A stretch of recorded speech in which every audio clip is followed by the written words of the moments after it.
Oh, look at all that. God damn, it was a 2 copy of Defiled Life of the Sage.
turn my heater on. It's cold in here.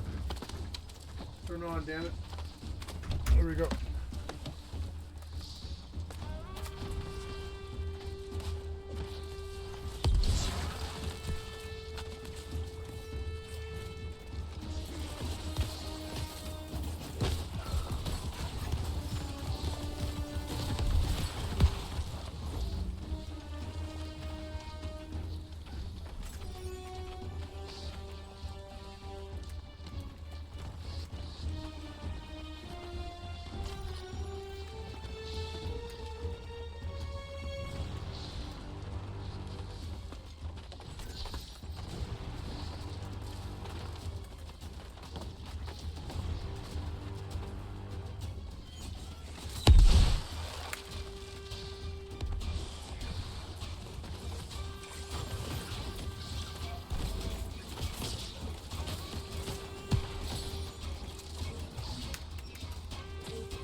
BRB.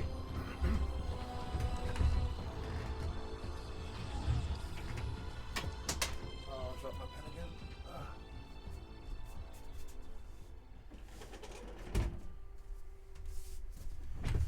Okay, last one, CK, and then I'm gonna eat dinner and watch a video. Sorry, I bumped my camera there. We're trying to move it back a little bit. Okay, on to CK. How's my storage? Make sure I can make it. Yeah, I'm good. And then,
lots of doubloons.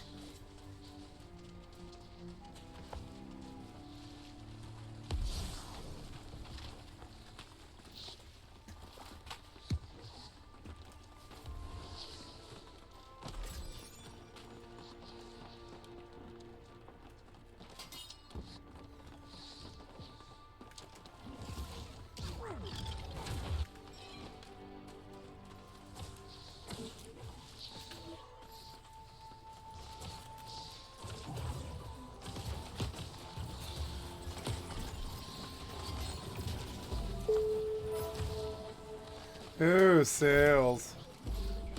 I like that sound.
God damn, this is like 4 hours of raiding like I used to do back in the old days. It's kind of annoying. It goes on forever.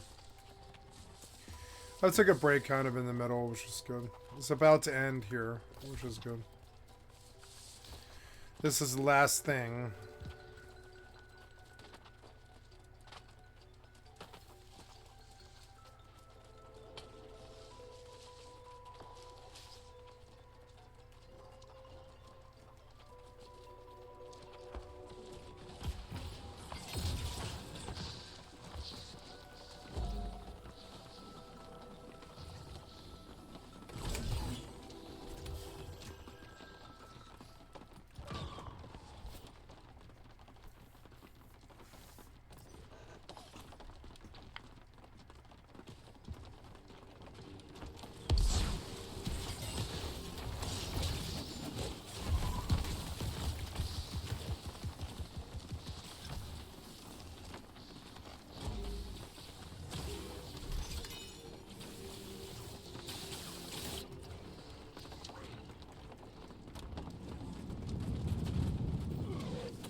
Okay, it's over. I get to eat dinner now. Yay.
Yeah.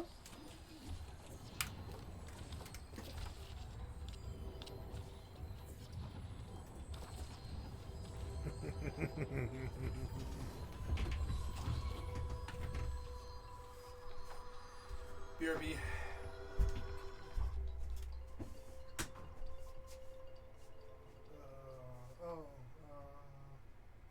know what?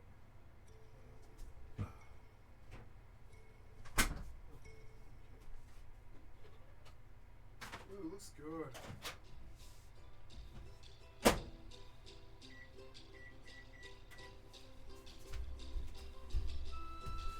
Oh yeah, that soup's gonna be so good. It's gonna be amazing. I'm gonna make a cream cheese bite wrap thing to go with it. It's gonna be amazing.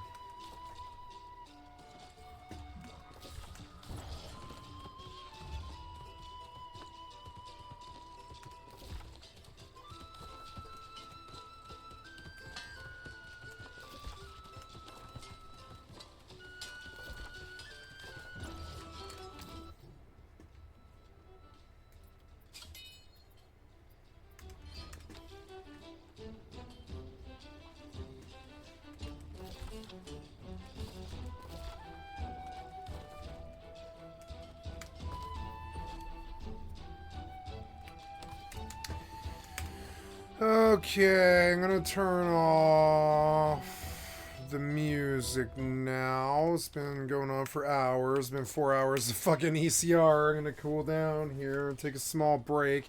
Gonna log off New World, I think, for the day because I got everything I need to do done, and I'll deal with the inventory tomorrow.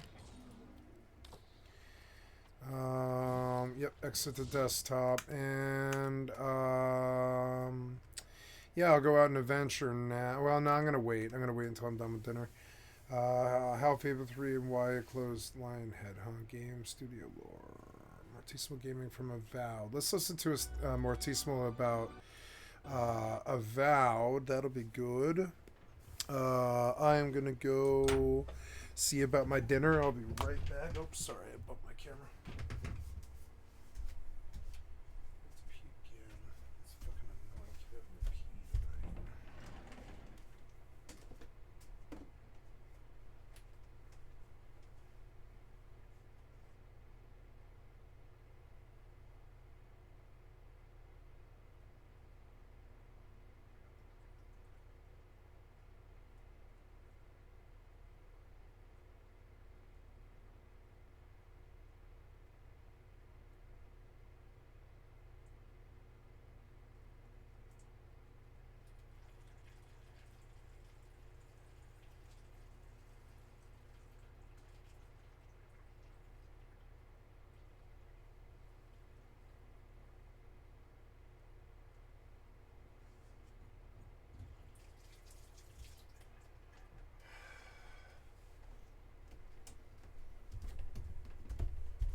Okay, thank you, Mortissimo Gaming. Now I don't remember much about Avowed, but oh, I need a drink. I forgot. I'm sorry.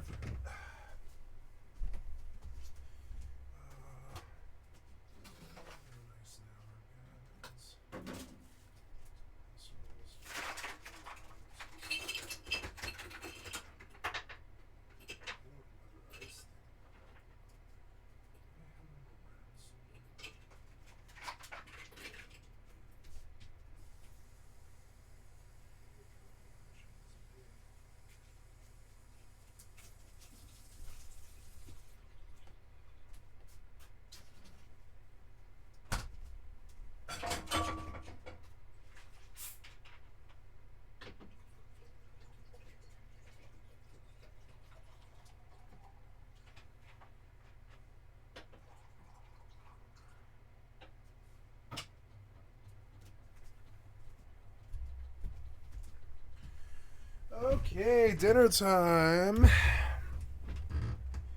a nice soup that my family made. My mother. And looks good, spinach and rigatoni soup. Thank you, Mortissimo Gaming, for the excellent content from my stream. I'd like to sub to your channel.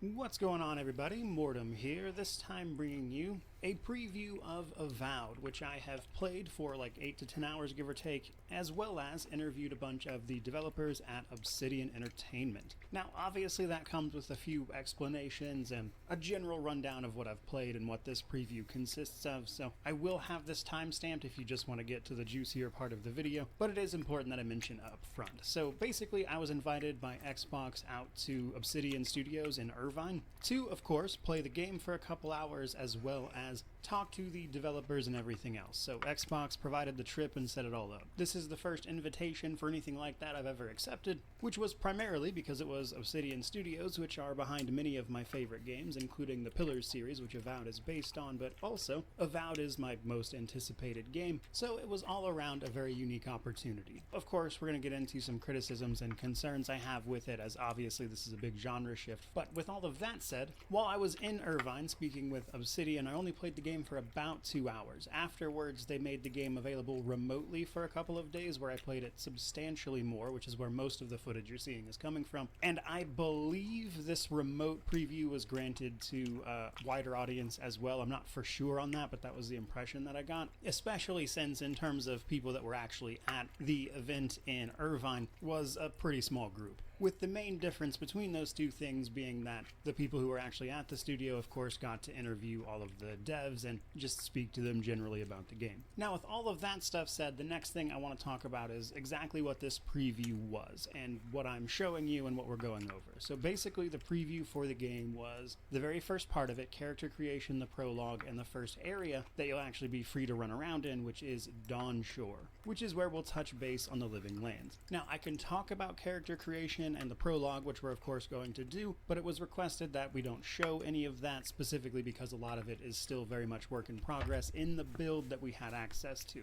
My understanding was that this is actually a little bit older and they have a more current build that has some changes and stuff, so it's more finalized there, but in this build it was not. And this experience also includes things that hasn't been much discussed yet, such as the third person view, which we haven't really seen much of at all besides a quick teaser a while back, alongside a host of other detail. Now, if you've never heard of this game at all, Avowed is set in the world of Eora, which is the setting and universe that the two Pillars of Eternity games take place in. I'm a huge fan of it, played those games extensively, made story videos, like a whole lore playlist about them, which is a little bit before I was doing YouTube full time, but it was obviously quite a big deal to me. And to that end, I actually have more videos planned to discuss specific topics as we move through this. In particular, I want to make a video discussing the story and breaking down combat in third person a little more. So there will be some places where I don't give as much detail because I plan on doing a separate video for those things over the next couple of days. Now, from there, let's actually start talking about the game proper and the experience. Starting with character creation. Again, this is going to be more of an overview generally, but obviously there's a big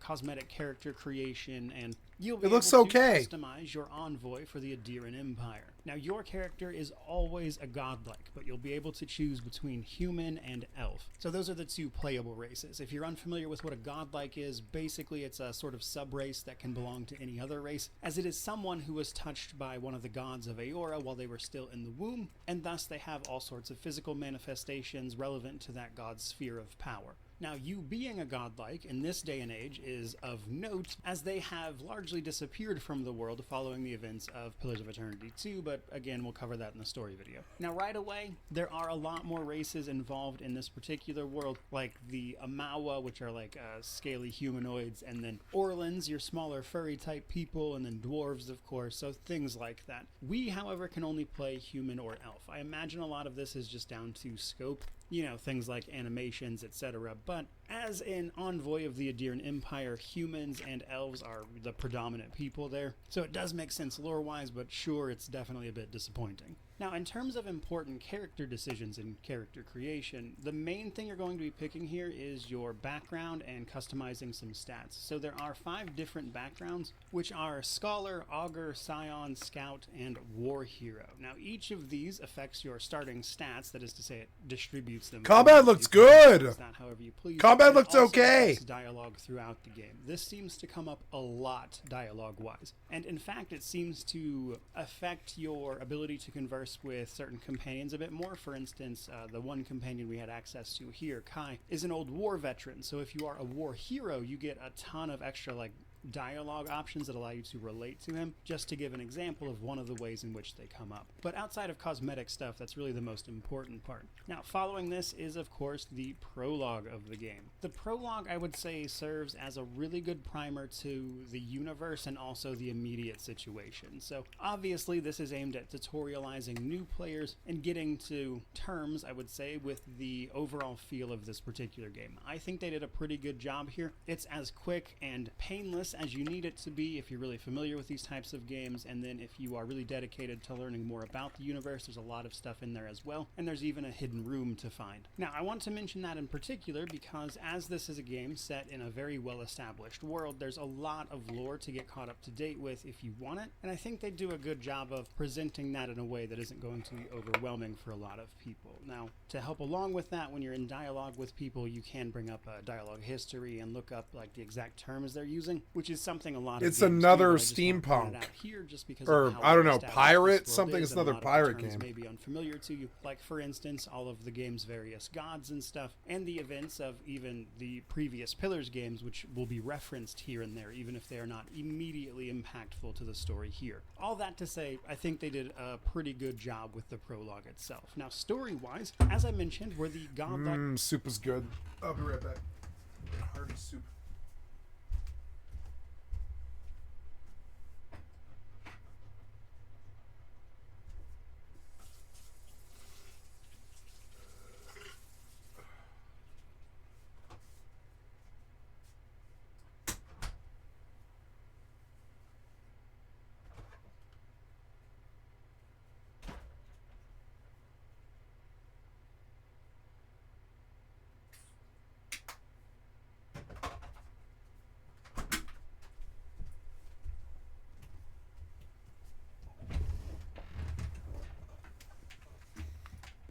envoy of the Alldayerryd Empire, sent to a place called the Living Lands to investigate a mysterious plague called the Dream Scourge. And we're going to get roped into events, obviously, right away as we find ourselves shipwrecked, only to have to find our way to the shore proper in order to start investigating the Scourge and the effect it's having on the wildlife and even the people around, causing no shortage of, I would say, distressing situations. In particular, though, a lot of this seems to be manifesting as like rot and fungal growths all over stuff that drive people mad before, eventually just killing them outright, and in some cases even reanimating them after in order to force them to continue to prolong these problems. Now, obviously there's more to it than that. I actually have a lot more to say on this, but for the sake of avoiding spoilers for the moment, I'm gonna save that entirely for a separate video. Now, a couple couple of notes on random stuff here and there. For starters, the game will have difficulty options, story through Path of the Damned, which is the hard mode for the series if you're unaware. And in an interview with some of the developers, we'll talk about much of what they want difficulty to affect is largely not so much like, you know, enemies becoming health sponges and whatnot, but rather the intensity and pressure that enemies put on you as you are in combat, meaning that you'll have to, of course, engage with more of the core systems, which I thought was interesting. And then a quick note on the technical side of things. So obviously I played this for a fair bit. You know, how's it running? It looks I even played okay. it on my own computer personally. But also looks kind of generic for Obsidian.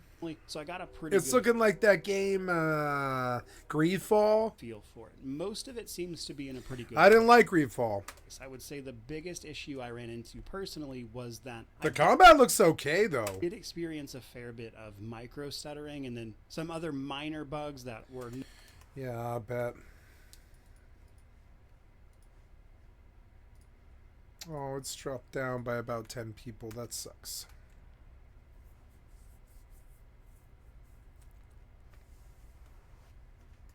known issues that they were working on, so you know, we'll see if those get fixed between now and the actual launch. But the main thing that concerns me was the micro stuttering, and obviously we're still a little ways out, so hopefully even that will be smoothed out and addressed. But given how common of a problem that is quickly becoming, it can get a little bit annoying. Now beyond that, in this short preview at least, I really didn't notice any substantial problem that was anything more than like a small cosmetic issue. Now the next thing I want to talk about is the progression systems that we see on display here. As we actually start moving, I don't know, it's looking kind of generic for Obsidian. Ugh, I don't know. exploring, taking out enemies, completing quests and stuff will of course be leveling up. This gives us the ability to increase our attributes, which are the Pillars of Eternity attributes, as you might imagine, but you know, all pretty standard stuff. It tells you exactly what they do, so I won't bother to explain it here. But then we have your abilities. You'll get an ability point every time you level up to put in one of the ability trees, which are basically Warrior, Ranger, Wizard, alongside a couple others. Now we do get a godlike skill tree. This is all story related, so it doesn't look like you'll actually be putting any points into this one, but rather you'll find either memories or have certain story choices where you'll get to, you know, either choose what to do there and then potentially pick up a either passive or active ability from the godlike tree as a direct result of that. And then your companions will sometimes get... Looks like an MMO light a little bit. It's kind of interesting. It looks alright. It looks kind of generic. Be able to unlock abilities for them or upgrade the ones they've already got. Now my main note on the ability tree is that it looks like they really did focus on what tends to be more of the core gameplay in a more action oriented game, which means classes from pillars like the Chanters, the Ciphers, shape-shifting for druids, which would require all the animation work for those shapeshifts, etc., were clearly where they made the cuts. And I think that's going to be a little bit unfortunate for veterans of the Pillars series, just because I know how well liked a lot of those mechanics were. But again, in one of the interviews we will discuss a little bit later, it was mentioned that some of these they felt just didn't fit into an action-oriented game. For instance, a lot of Cypher's abilities might be difficult to translate, and then other stuff like the Druid shapeshifts were basically just scope, because you have to animate every single one of those. But then we have gear. Gear, of course, plays a big role in progression as well, and for the most part, this feels very good.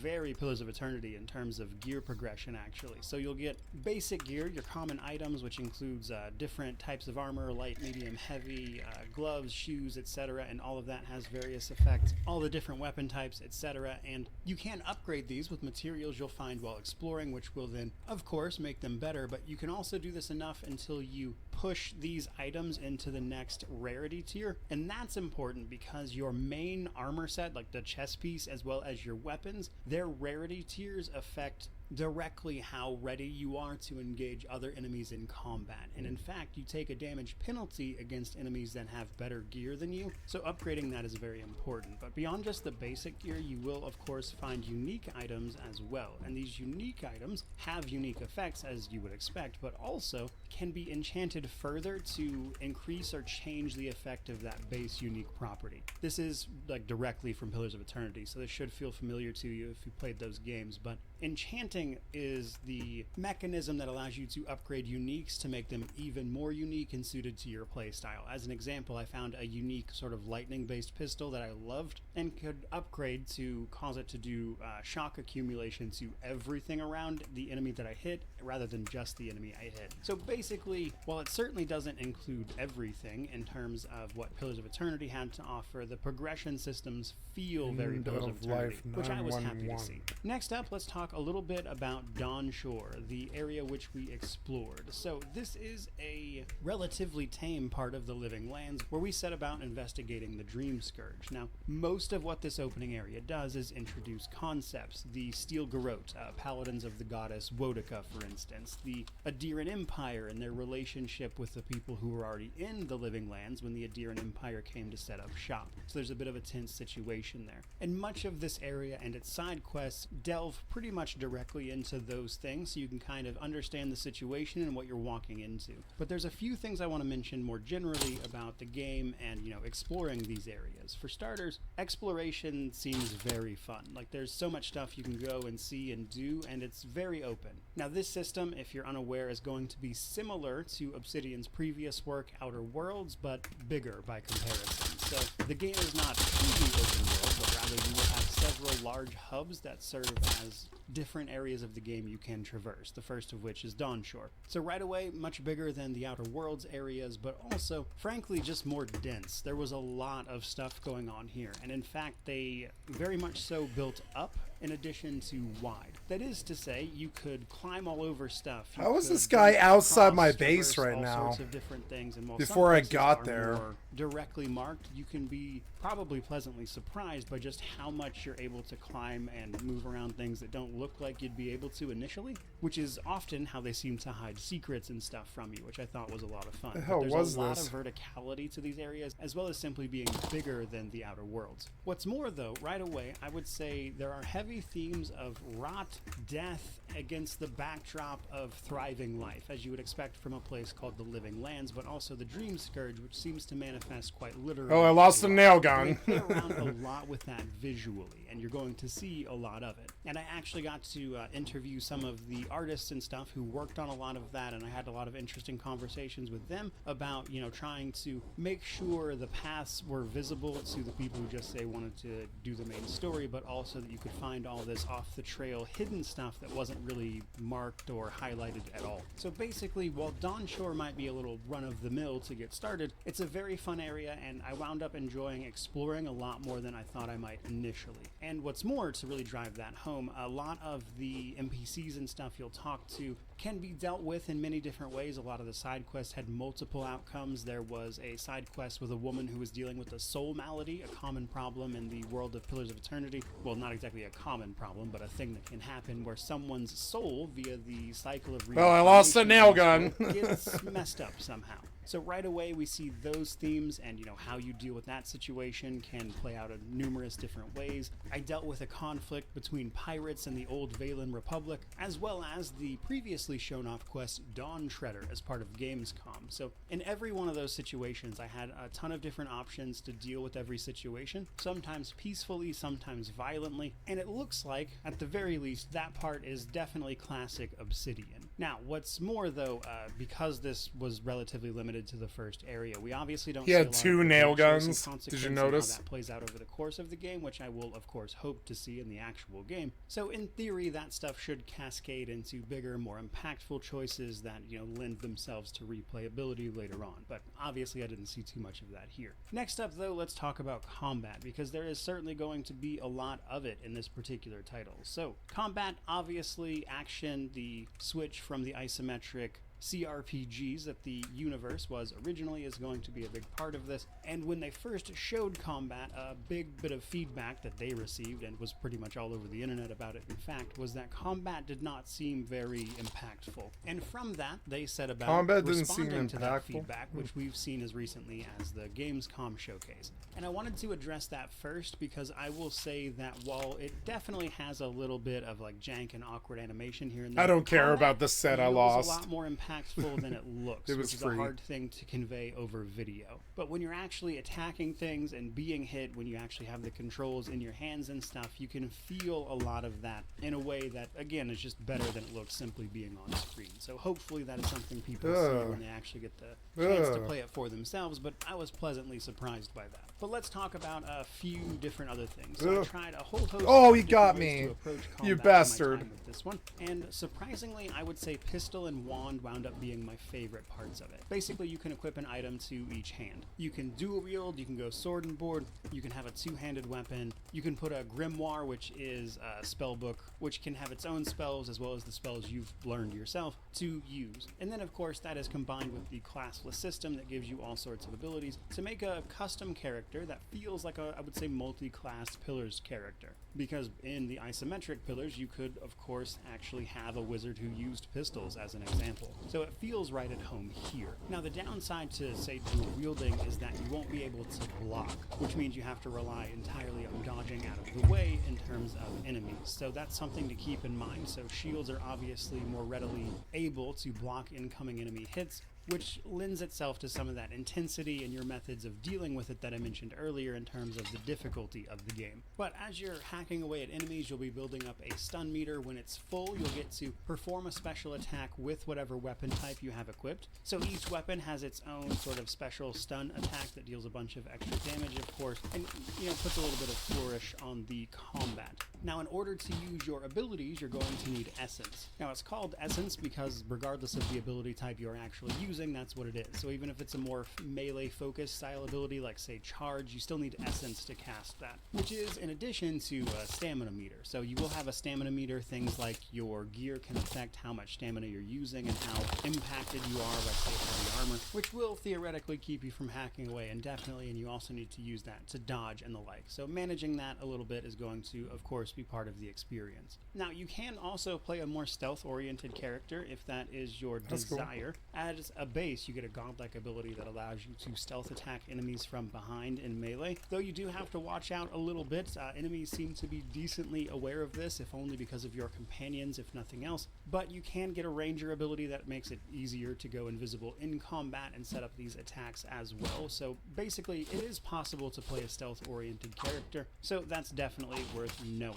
Now, magic, on the other hand, is a bit more involved. So your basic magic cast is going to come from grimoires. Grimoires have spells slotted into them that you can then use if you have that equipped. So grimoires come in different types. If you have either the level and the abilities invested, or you have a grimoire in your possession, you can also spend abilities to learn those spells permanently, allowing you to use them even when you don't have that grimoire. So the magic system is present and available, but it is a little bit more involved, and as such, I felt a little odd about investing just into it a little bit, as it seems to be a play style that benefits more from a significant investment, at least at face value. So I'll be curious when the game actually drops and releases if that remains to be the case and how well I can integrate magic into like other play styles. So time will tell on that one. But putting all of that in combination with the itemization and how each weapon feels to use and the abilities that you can use, like say just chucking a grenade at things in this one, can be a lot of fun. Another cool thing is that there are actually environmental elemental effects. So we see this a little bit in traversal with things like spiderwebs that need to be burned down or roots that can be burned out of our way, but also in ways you might not initially expect. One thing I found was that sometimes you can find bars that can be frozen and destroyed that way, and you can also, say, chuck an ice grenade or use an ice spell to freeze the top of water and walk across it. So while I wouldn't say they are especially plentiful, there are like elemental interactions and ways you can play around with some of these effects that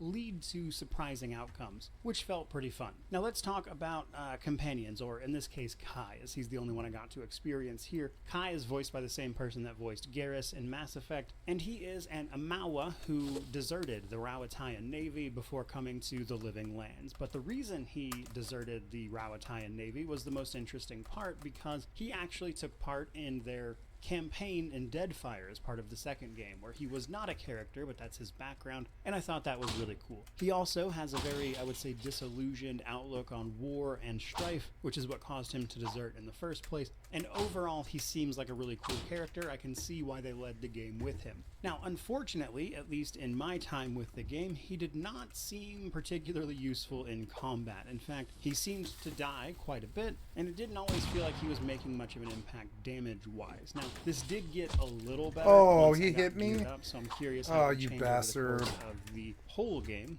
But I would say, as an overview goes, that's just about everything I had to say on this particular one. So let's talk about pros, cons, and then we'll jump into the interviews portion. So right away, probably the thing I liked most about this is that it feels like the world of Aora, which probably isn't a huge surprise, as a lot of people who worked on those previous games are also working on this one. But they really captured a lot of that feel really, really well, and it feels more like Pillars of Eternity than I was expecting, happily so. And what's more, it feels really great to move around and engage with the combat system. Again, more so than I was expecting. And I think if they can deliver that experience while at the same time delivering on choice and consequence and well-written characters within that world, then this game will probably land pretty well overall. Nice, I didn't know it could do that. Some concerns. For starters, there's a lot of stuff that, just didn't translate from those original games as well, mostly in terms of like classes and playable races and stuff. And however understandable it might be that they're not here, I feel like that's going to wind up being a bit of a letdown. The other thing is companions in combat. I hope they work on this some more in between now and when the game actually releases, but companions did not feel super impactful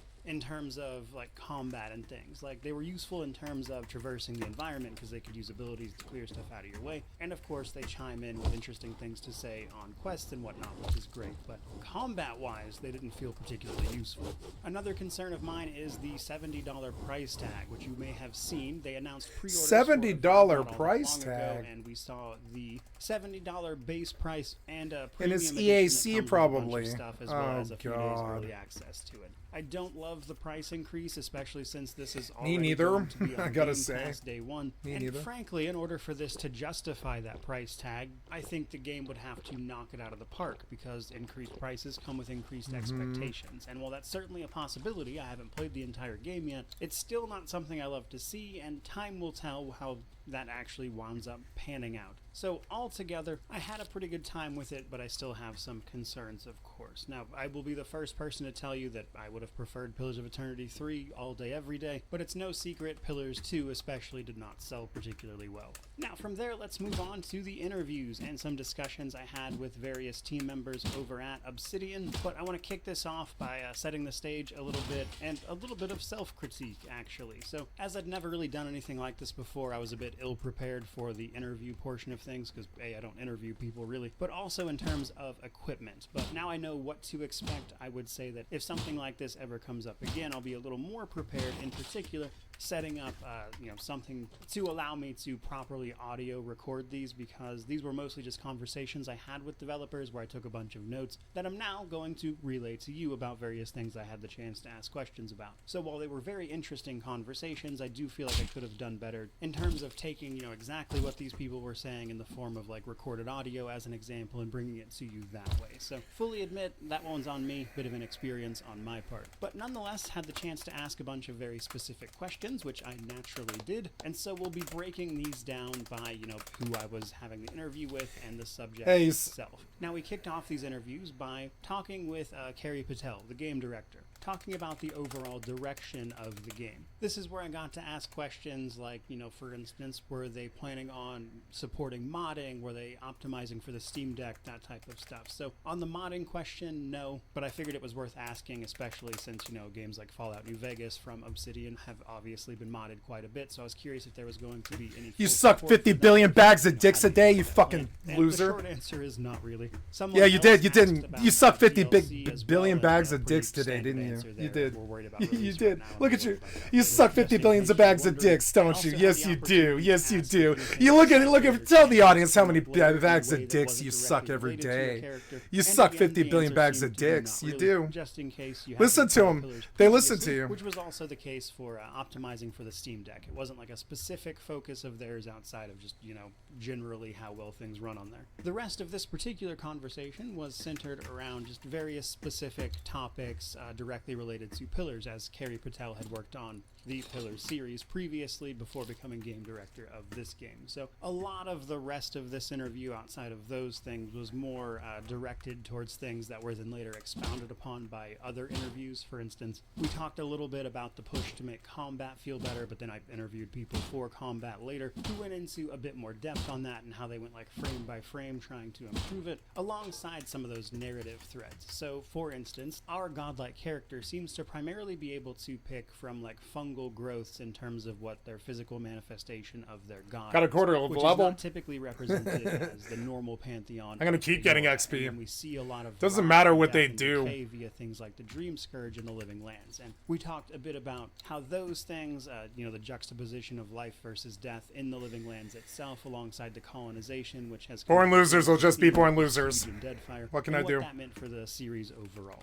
especially since they wanted to avoid, of course, repeating outright what Deadfire itself already did. So in a lot of ways, with the theme they're going for here is how those two things coexist and lead to transformation. At least that was my interpretation of this. But there's a lot of clear narrative threads there, I would say, if you're familiar with this series. Another thing I got to ask about was animancy and how that was viewed going forward for the series if there was another game after this one. And for the most part, I would say it seems like they see animancy as a means to an end, basically a tool to facilitate the story with, which would make sense. And animancy, for anyone who doesn't know, is the study of soul magic in this world. Now, following on from this, I interviewed Ash Kumar, who is the visual effects lead, as well as Ryan Warden, the game's production director, about the third-person camera, which was a really interesting interview because I was able to ask a bunch of questions about third-person, obviously. So right away, they talked about how the third-person view was always planned from the beginning of the game's development, which I thought was especially interesting because they didn't actually show it for quite some time. It was confirmed much later on. So I got the chance to ask, what was the idea there behind holding back on, I guess, announcing that. And the general gist of it seemed to be that it was just kind of the natural way they wanted to present things because they see the game as being primarily first person, even though third person is available. And for the most part, from first-hand experience, I would say it feels pretty good to play that. So it seemed to be more of just how they wanted to expand upon things rather than, like, say, a miss in marketing. But a really interesting thing about the third person part is that first person is like their master set of animations, if that makes sense, which means all the animations they did for third person had to fit within the timings and things of the first person viewpoint. And that's important because some of those animations look drastically different, as doing a whirlwind in first person versus third person is very different animation wise, but the timings still have to work out. But this also came up in ways you might not expect. Now, some obvious things are like throwing projectiles. Obviously there's a reticle on screen where your target goes, but when you switch to third person, that immediately has to be changed to adjust. And even here in third person, I think they did a good job with that. But it comes up in ways you might also not expect. For instance, doesn't sound so things. good. When you're not in first person in some of those situations, it can be hard to see where you're going, but they still want third person to actually work in those situations. And so they leaned into things like bioluminescence underwater in order to make things more visually clear, even when you're in that mode. Another part of that was like directing things that are in your face in first person, like for instance bubbles that might be underwater, and how that has to change and be appropriate for each type. Another aspect of this was how, of course, the change in perspective affects your ability to interact with the environment beyond just the visuals. For instance, how easy it is to pick up tiny objects. And for this, it seems like wherever your reticle is in third person is like exactly where the interact option pops up. So if you want to point that at something very small, you can still pick it up relatively easily. And then another part of it was just the actual camera. For whatever reason, one of the early bugs they had to contend with was the camera in certain situations wouldn't respect, like, say, collision detection on walls, meaning that if you were crafty, you could sort of get the camera through a wall you wouldn't be able to normally see and then potentially interact with things on the other side. And then lastly, we talked about how they had to use, certain light accessibility features in order to make things more clear. In particular, they wanted to really signpost the main path through the game. So when you think of things like, say, yellow paint or whatever else games kind of highlight that with, that is a little bit true for the main path. For instance, a lot of areas you can climb have like this sort of white line that looks relatively natural, but it stands out. But if you want to find a lot of hidden stuff, that stuff isn't signposted at all. In fact, there's a lot of hidden stuff that I experienced over the course of this little preview that, you can't really see it unless you go looking for it. So basically, they wanted to use a blend of making the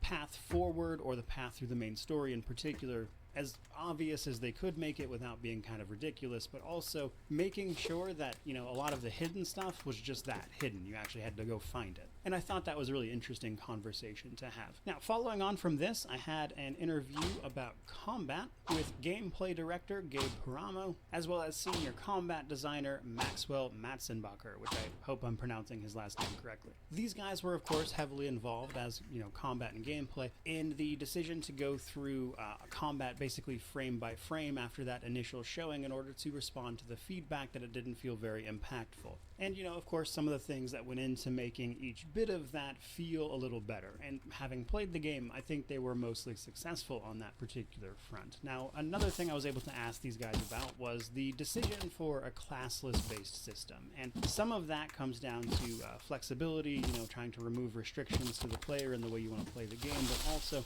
stuff like scope and things that just didn't make sense, as I alluded to much earlier. So right away, flexibility basically being a big reason. Multi-classing is part of the previous Pillars games, 2 in particular, and trying to blend that stuff together in a way that felt fun but also didn't unnecessarily restrict you from, say, finding something and not being able to use it was a big part of it. In fact, if you're, say, using a bow or something, there isn't like an ammunition counter you have to keep track of. You can just use it. And so removing stuff like that in the friction to gameplay was a big focus here, as well as just trying to make sure it felt fun. Now, Beautiful. as I mentioned much earlier, ciphers and chanters aren't in the game, and I was able to ask about what I'm having that such a was, good and day. As I mentioned, the answer here really was just that a lot of it didn't seem to make sense in a more action-oriented system. But some of it certainly was scope. Oh, it's like, amazing. the druid shapeshifts as an example, because those would have had to been animated both in first person but also third person, and that was, obviously a ton of work for something that only a small fraction of players might have chosen to engage with anyway. So there was that. Now, some other stuff I got to talk to them about was,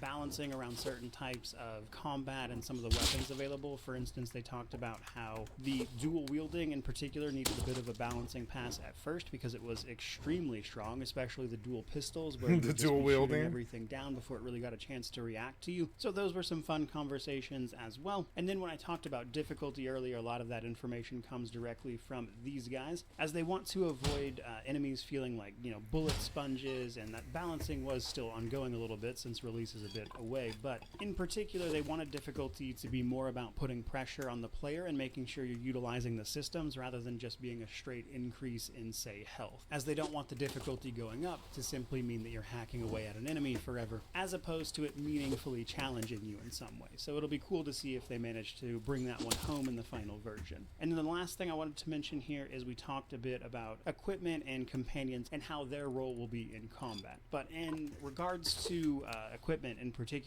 at least on normal, they want equipment like the gear you're using to be impactful but not necessarily required, as opposed to something like Path of the Damned where understanding how things work and utilizing the best stuff would be more of a requirement. So to give an example of this, I found a ring that would turn all of my crit damage into poison, which seemed to be extremely effective, and that's one of the bits of gear you could say then go around and build a poison based build off of. There were other items like gloves that increase sneak attack damage, or I even found a ring that would just passively heal you while you were in water. So the gist of it is they want equipment to feel impactful and potentially be a fun way to alter a build without being explicitly required for something like, say, just a regular old playthrough at the same time, which seems like an appropriate balance to make there. Now, my second to last round of interviews was with the visual effects team, and more specifically the lead environment artist Dennis Presnell, as well as art director Matt Hansen. And these guys, of course, talked about the visual language and everything at play in Avowed. Now, a lot of these conversations can be, I would say, a little bit difficult to put entirely into a format like this, but luckily you can see a lot of it happening on screen as we discuss these things. But we talked a lot about how, you know, the It doesn't themes of look rot that and good. decay were there, and But how those were Obsidian juxtaposed has against never been that big of obviously a signs company. of life, like the Living Lands is known for. It's kind of lush, overgrown. Like they talked about this with the Outer Wilds quite a bit. They were like, yeah, Obsidian for what they had in terms of money, they don't have a huge company. They've never been that successful. They make niche RPGs, and with money that they had, they did very well with certain things like Path of or Pillars of Eternity and all this. And they did very well with the money that they have.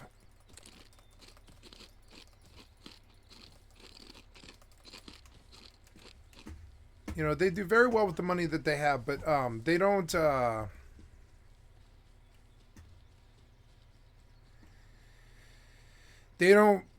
deliver, like, you know, triple anus games. They kind of like they live in the double A. And I would say, as far as double A goes, they're probably the best of double A. Here's a base. Let's go see his base. I lost a nail gun because I don't have a wall. It's fucking dumb. I could just build a wall.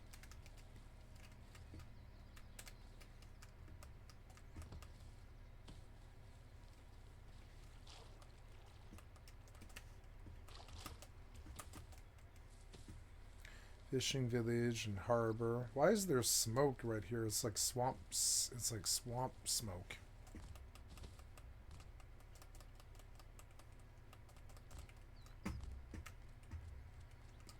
This is the second. This is my neighbor. I'm fairly sure he's got like bases all over this mofo.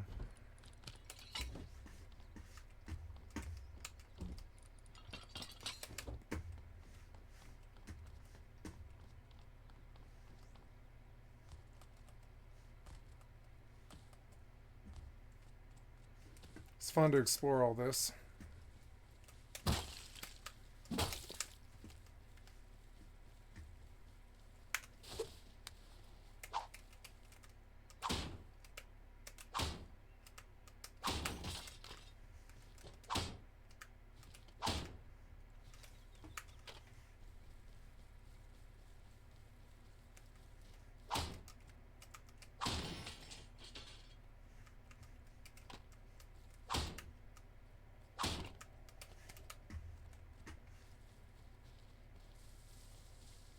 I like the balloons. They're fun.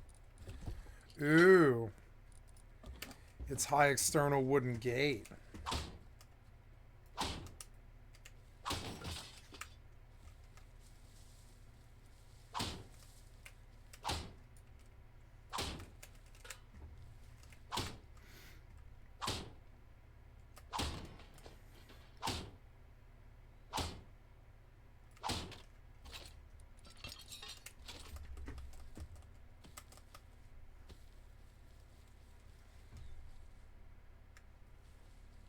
That's a weird zombie.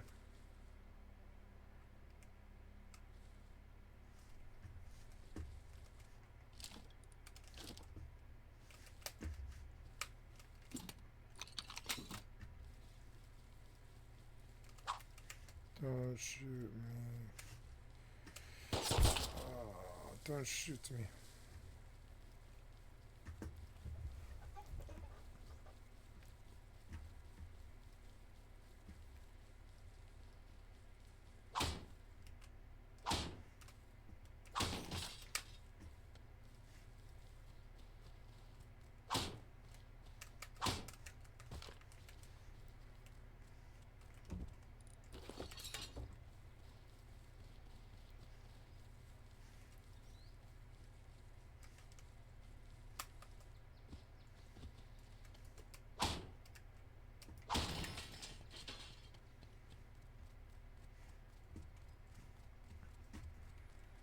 It's good to get XP.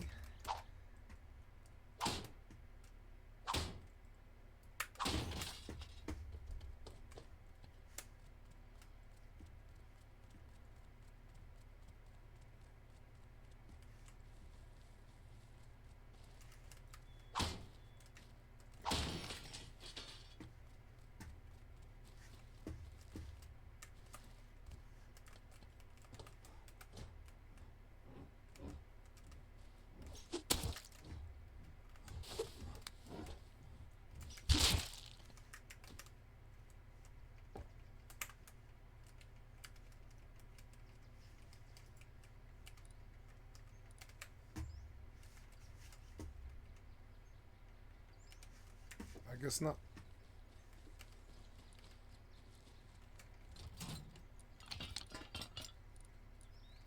Root combiner's fairly good. So is the gate.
Imagine being so bad.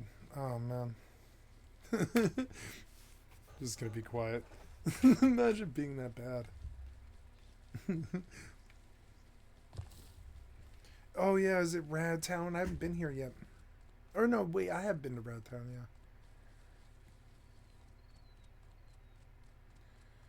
It's full of rads, huh?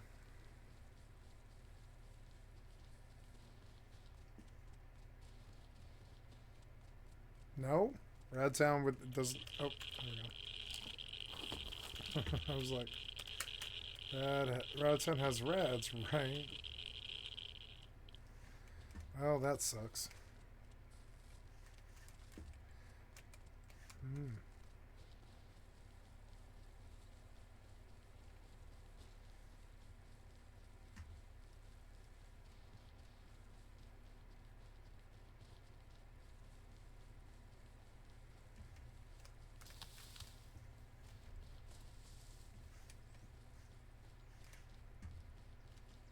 Hmm.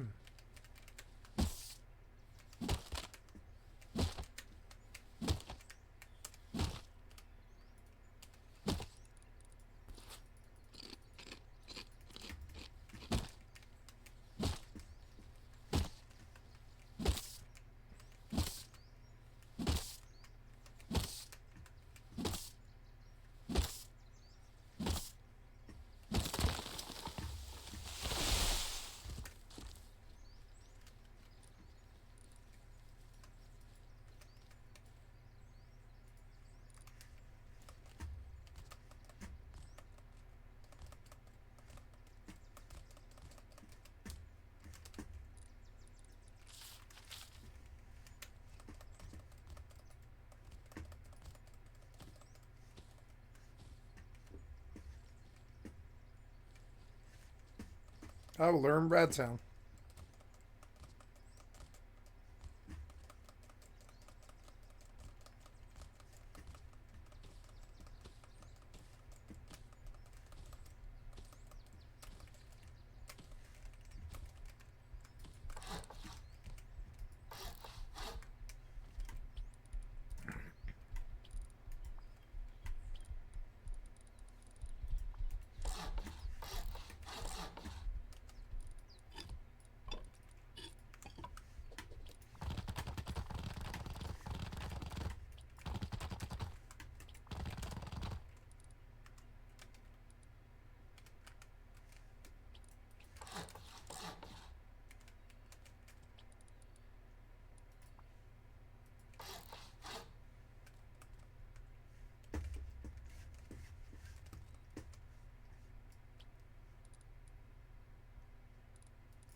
Nice peaceful day.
Okay, so my plan was to play some Oblivion tonight.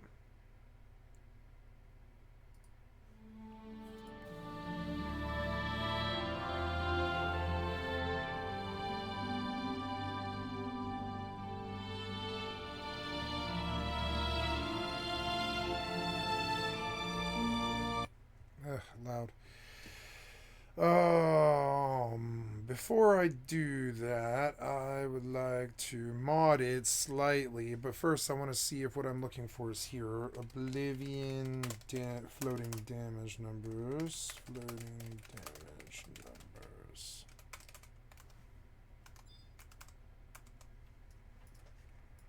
Nice, 2 days, 10 hours.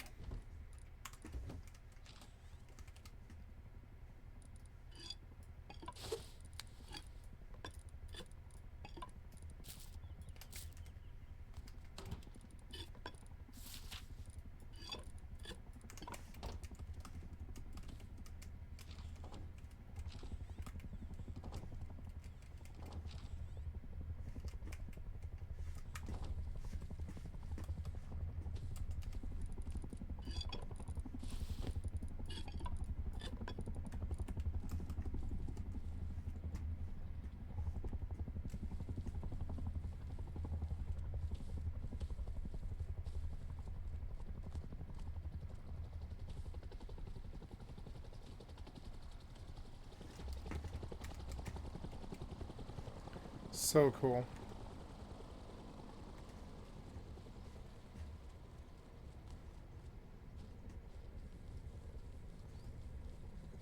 GeForce Now runs Rust so well.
The hell is that?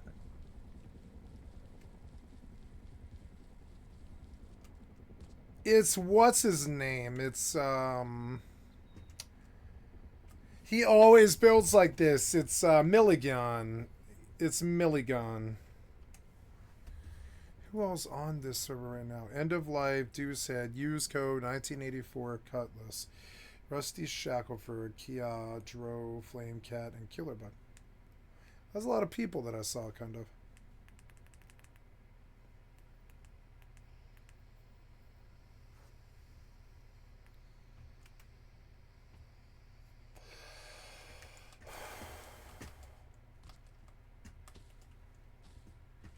Yeah, I mean, like, you left evidence on a 911 call, if that's what you meant.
Love getting XP on the zombie server.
Very good. That's sort of bad. Nope. That was not it. I really should be nowhere near the bear. If he aggroes me, I'm fucked.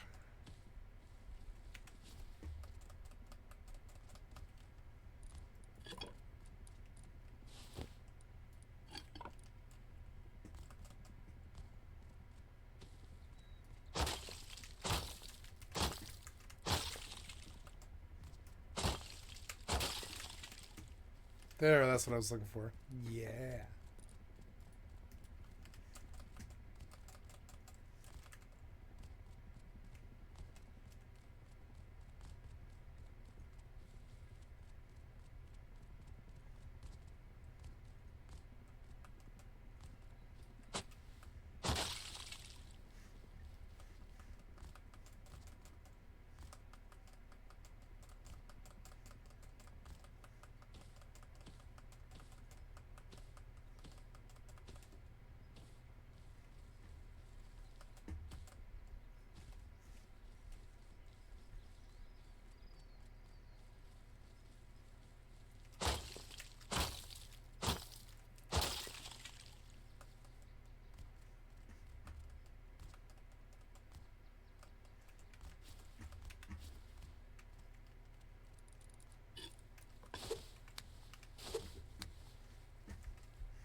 Nice.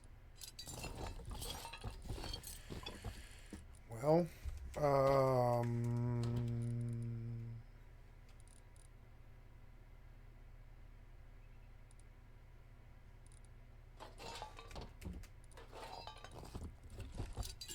think I'll log here. Got kind of boring. I mean, I built the base and now I'm done. Did something else successfully on the Rust server. Gonna just go, you know? Yeah.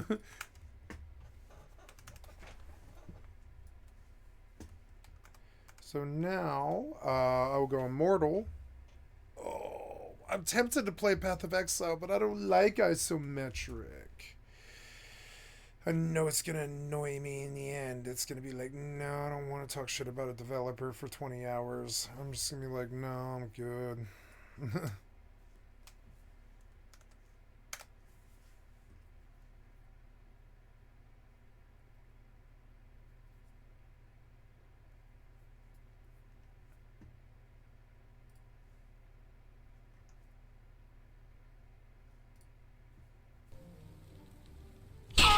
Ah, stop. You blasted me for some reason.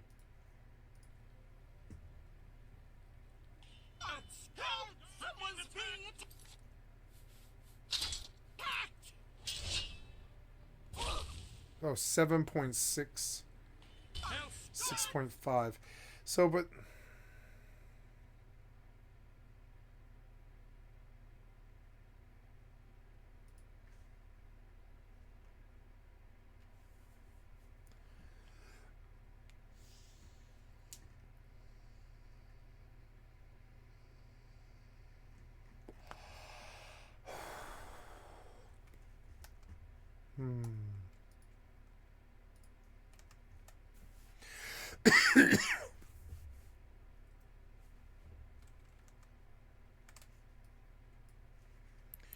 Perhaps I'll be safe out at the belt now.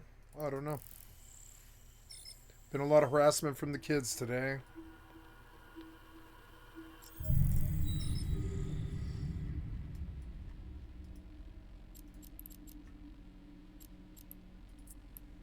We'll see. Warp drive active.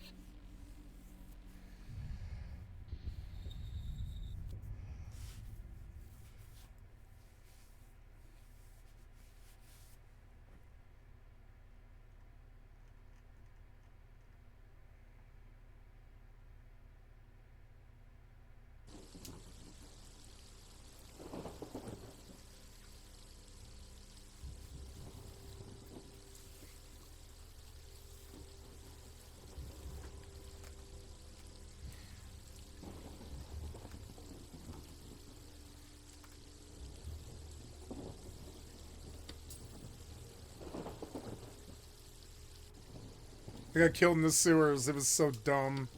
Got 2v1'd. It's always a 2v1. Small penis, low skill people. Always 2v1 people. It's the only way they ever get kills. It's fucking dumb. Some dude and his wife, maybe. I don't really know. No, it's never a wife. It's two dudes.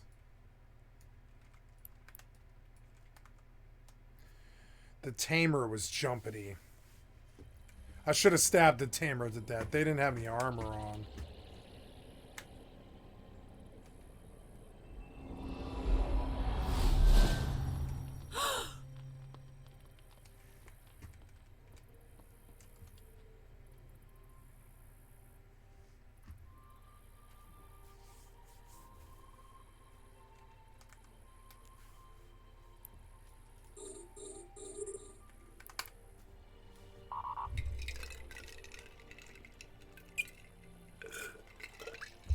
The capacitor is empty.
No, it's the experience that I want is Skyrim. I don't want to mod Oblivion. I don't need to mod Oblivion. I think it'll just break the game. Break the game. I don't think I need to. No, these games are too old. I need to not, like, play them, honestly. Unpin this. These games are too old. They, like, I don't know. Skyrim works, but, it's, yeah, like right now, it's no good. Oblivion is cool, the music's good, but like it's not the game I'm looking for. I'm looking for a combat game, and I keep thinking like, oh, I want an open world combat game, but that's not it. Combat game. Okay, gotta get a set together. How's my book? I'm down to 2 hours. Nice.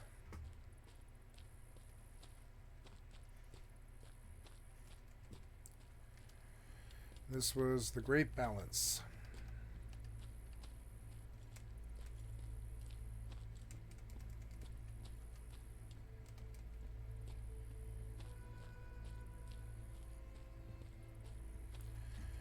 Alright, I'm going to take me about 15 gold. I'm going to buy a set.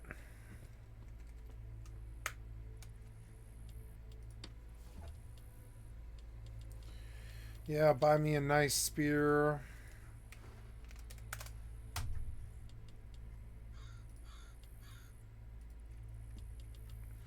$1.99.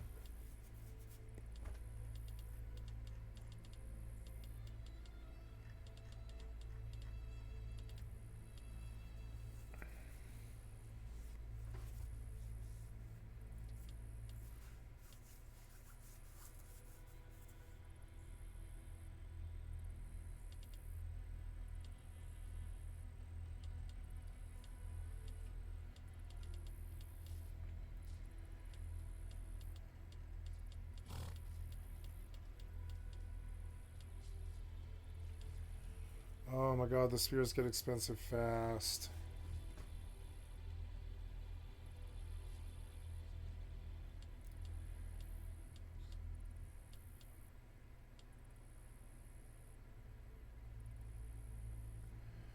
$43 damage, it's good, but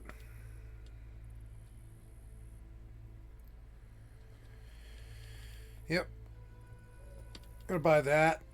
And then I'm gonna take like a armor parts.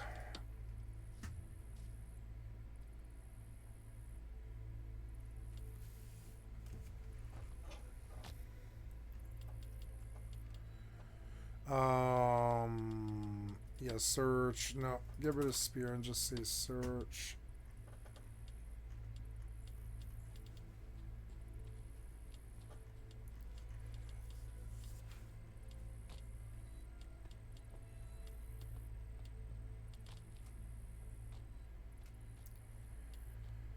Ranger torso. This is plate leggings.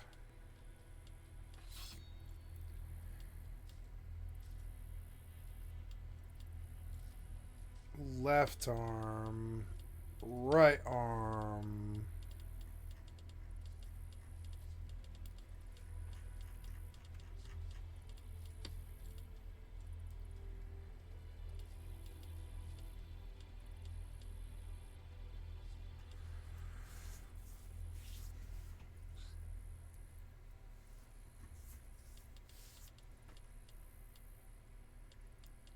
There, pants. And now I need a helm. Yep, but I'm out of money. I gotta get like 5 more gold out.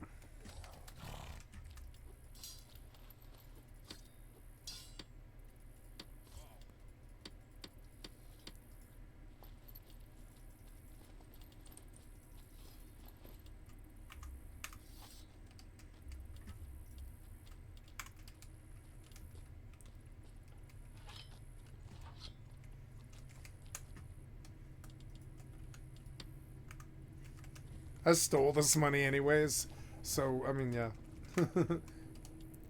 Oh yeah, what do I need? I need a helm. Buy that, and then put it on. Okay, there we go. And now, what else? We buy a torch and some bandages and some water.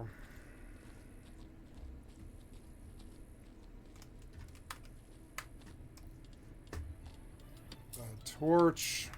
The fuck are you looking at?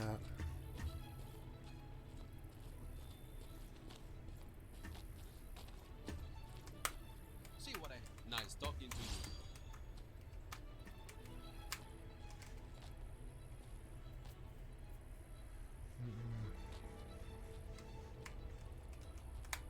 I have what you're looking for.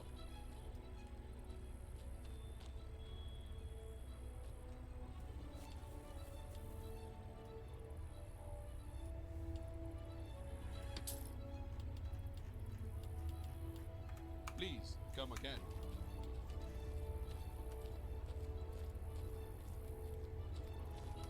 Okay, so what now? Oh yeah, bandages. I need water.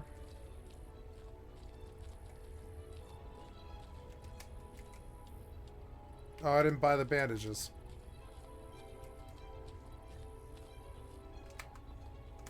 Let me show you. 200 calamine. Thank you. Welcome back anytime. See what I have for you. 200 minor bandages. Come again.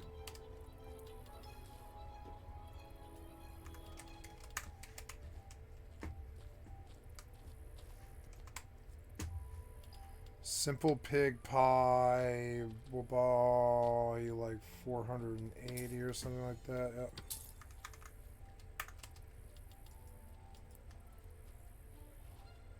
Gotta go pee while she eats. I'll be right back.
Okay, sorry, I had to pee.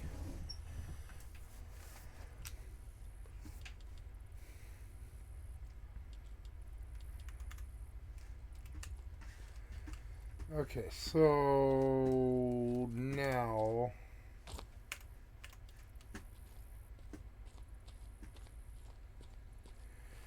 I'm out of animals. I guess that's the first journey. I have everything I need except for a pig bag.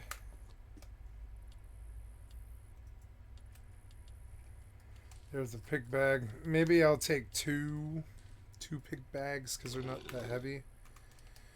Put the gold away. Yeah, we're looking good. We slept. Take a look at the slept, but we ate and I'm not thirsty. We're going to go out past the graveyard and down the mountain to the Razorbacks. It's a long walk, but you know, got other stuff I can do while I auto run it.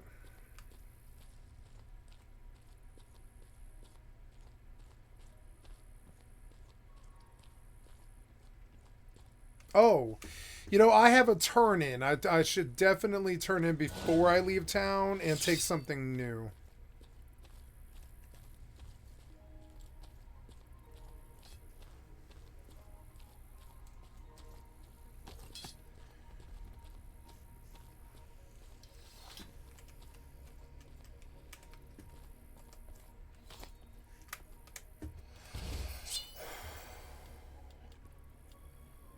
Scoundrel.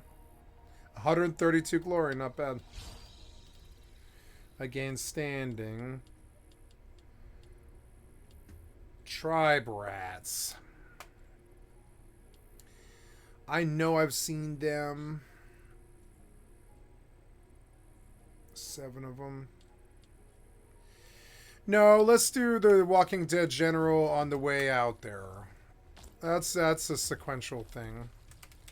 Oh, I had this Theron and these this gold. Yesterday, I didn't really lose anything, really. It was sweet. I mean, I lost a kid. I suppose that is about 20 gold. 20 gold isn't shit in this game, though. Nice silver Aegis.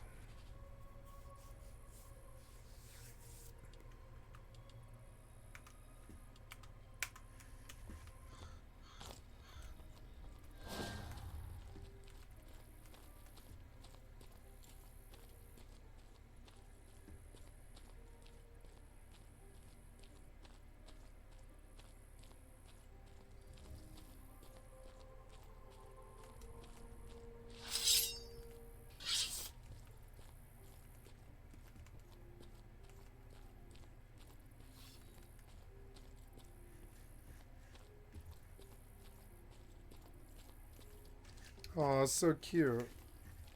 Wait, 2 people can ride a horse? Wow.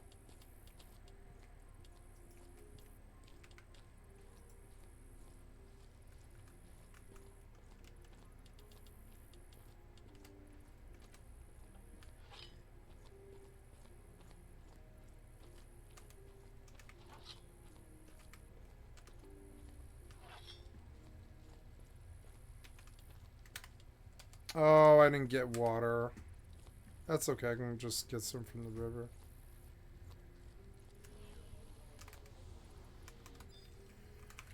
Oops, a little bit too late, but that's okay.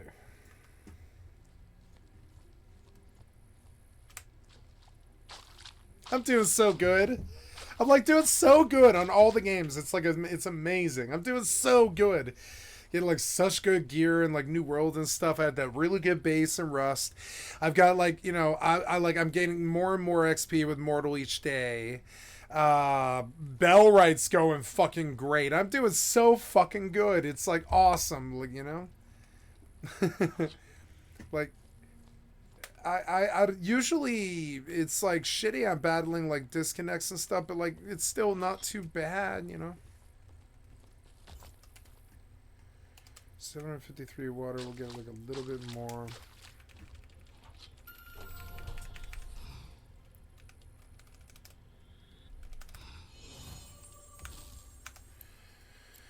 Nice. I made money. Let's go home.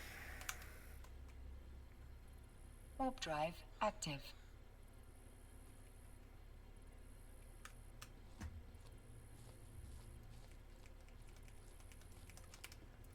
Now, corruption takes Cuprum, which I lost, which is annoying, but that's okay.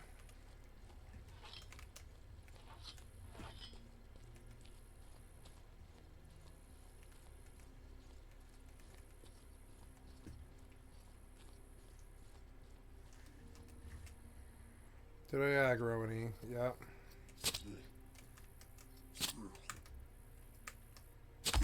Docking request accepted.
Nice, I can mix this so I can cast my my dot.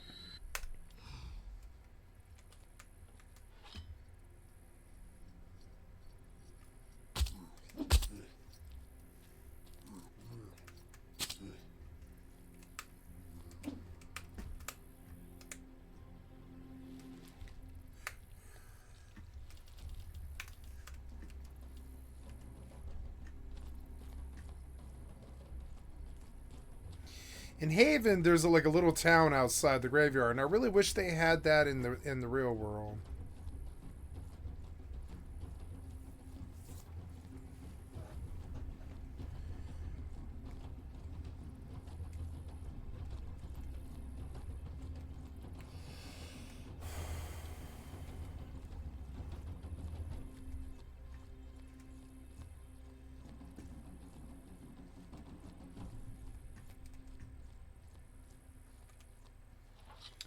I like Mortal. It's peaceful, slow.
I do need to do those glyphs. Ugh.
Then this thing killed the spare.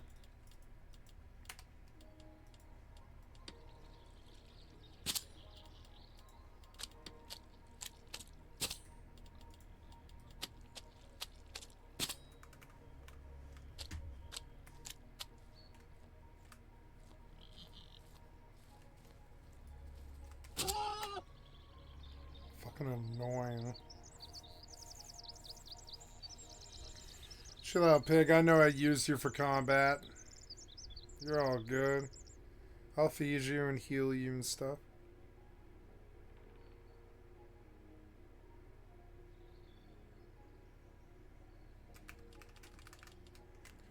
He is level 30. That's not amazing, but it's not bad.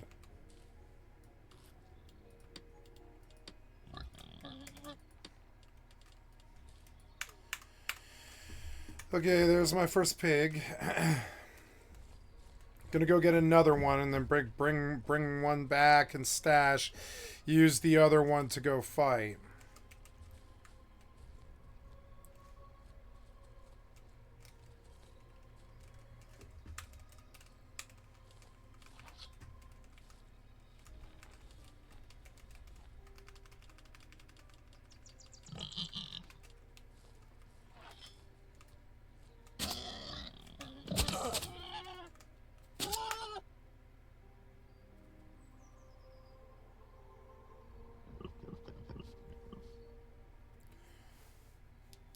Give me time to get this Razorback don't aggro.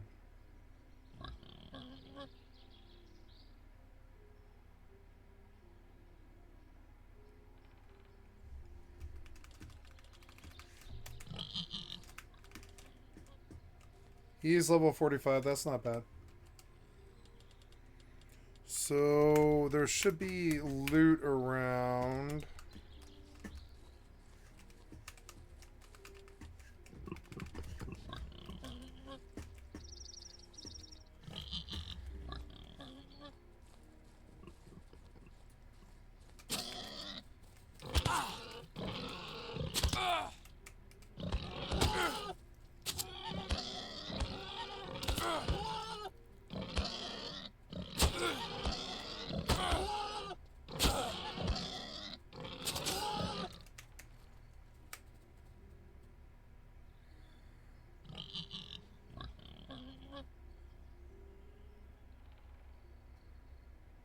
I'm gonna kill one of these, but I'm gonna kill the lowest level.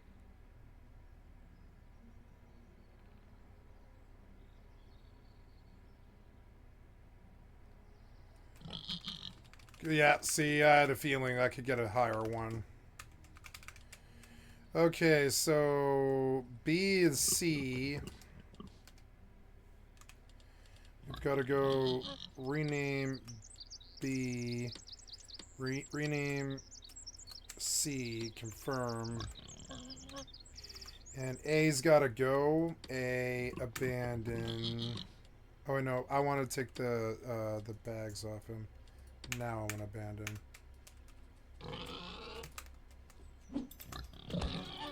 Don't kill my pig. Don't kill my pig. Come here. There we go. Don't kill my pig. Don't kill my pig. Don't kill my pig. Don't kill my pig. Don't kill my pig. Oh my god, did you kill my... Oh my god. Yes, you did. You asshole.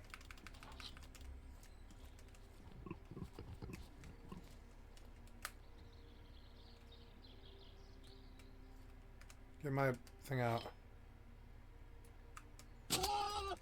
Hold still. I mean, that's okay. I'm okay with the other one. Oh, no. Did the other one run away? No. Oh, God. The bear ran away, I think, or something. Did I not kill the bear? That's okay. I'll kill the bear. I just want 2 pigs. The fucking pig. Or the bear, I mean.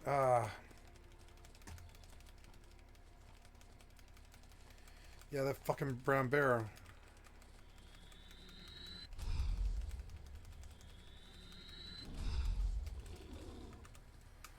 Pull out. Oh my god, what hit me? Corrupt. Oh my god, no, no. Oh god, no. Please.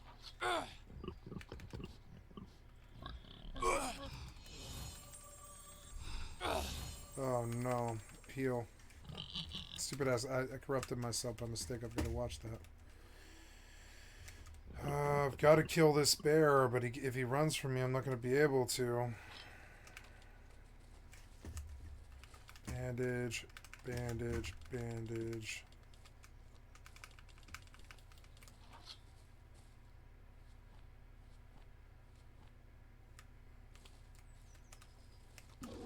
Draw out. Go.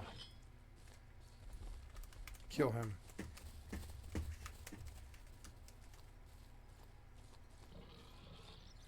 Kill the bear.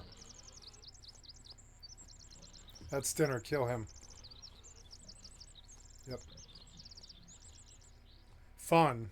It is fun. Okay, this is dinner for you guys.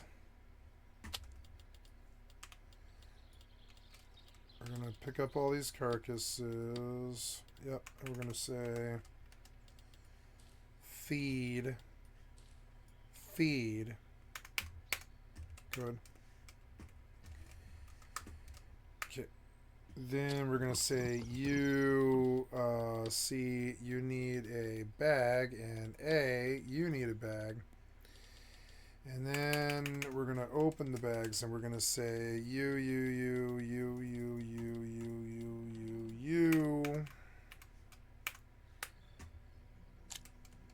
Even more so, that stuff.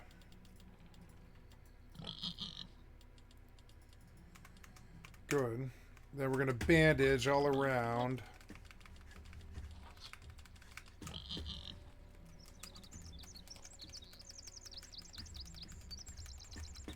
Seems clear.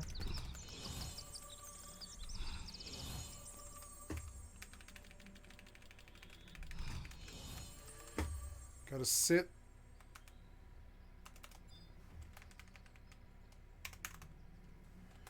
Oh, I'm out of fire again. Yeah, I'm out of fire again. Damn it. All those ingots. Oh, what's my inventory at? My inventory is good. I want to buy all the copper I can get.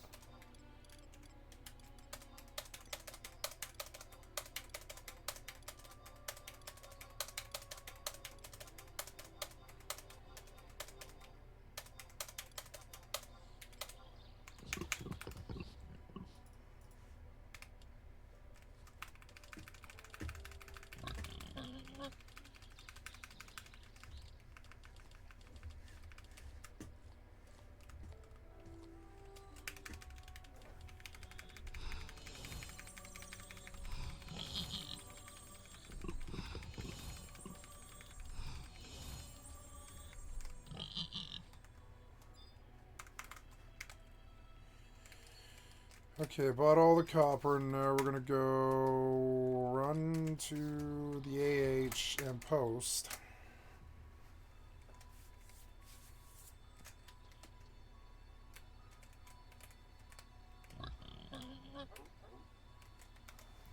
Oh no, what's that sound? Get up. It's a dire one.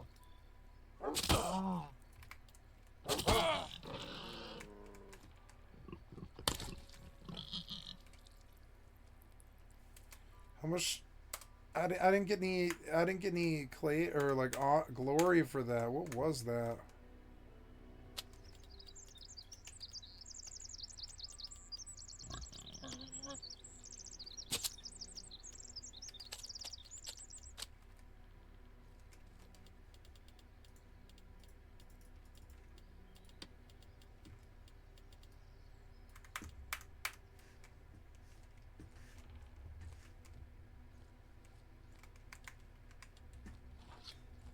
Oh god.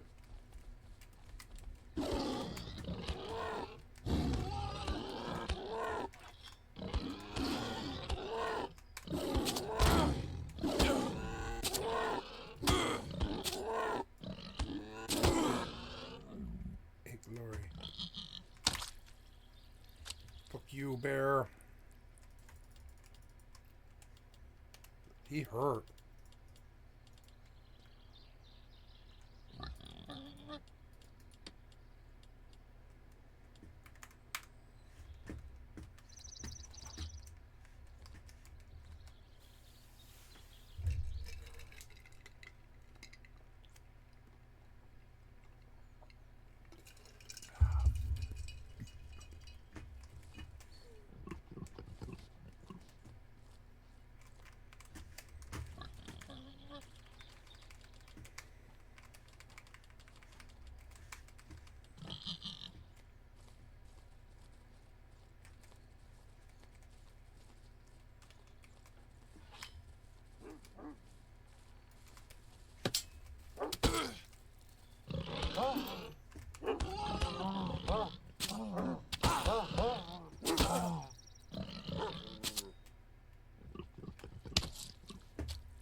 I can't see her. I can't see her.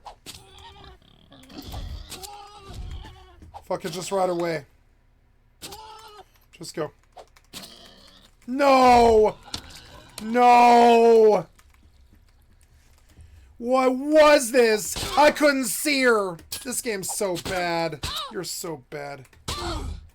Fucking casters. Fucking casters are still casting on me. It's so annoying. Die, motherfucker. 25 glory. Just run, just run. Fucking assholes. I can't believe you killed my pigs, you fucking assholes. Well, there's some more Razorbacks at least.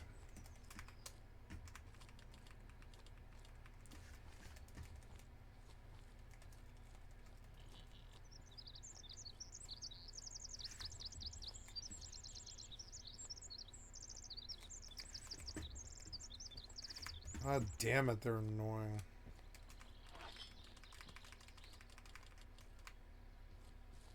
They just spawned on me too. They're fucking such assholes.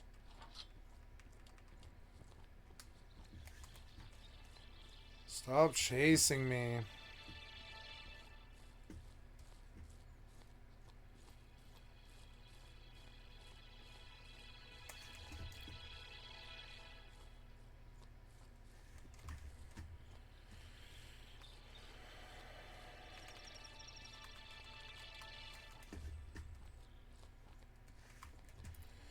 They're like mad I killed one.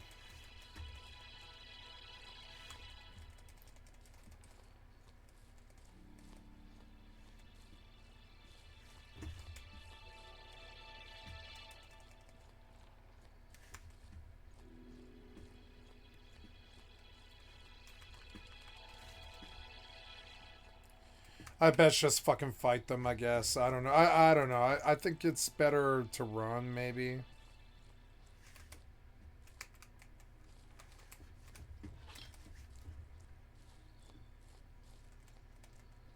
Finally, they turned around.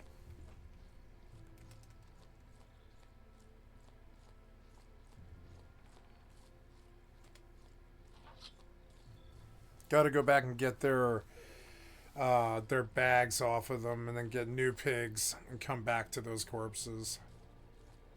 Fucking annoying.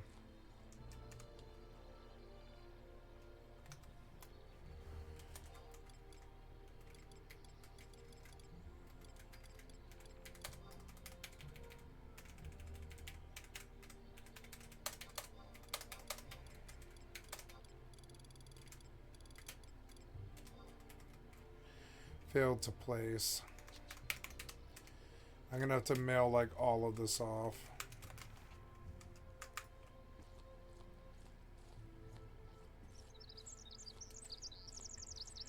Oh, at least I didn't die or lose my set. Just the pigs.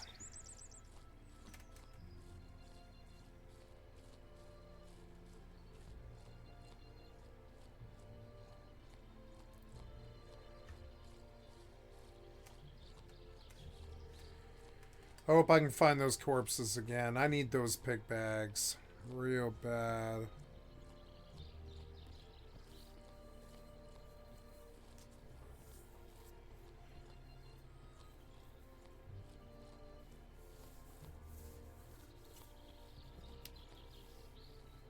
Fucking annoying. I hope I find those bags. They're gonna be hard to see.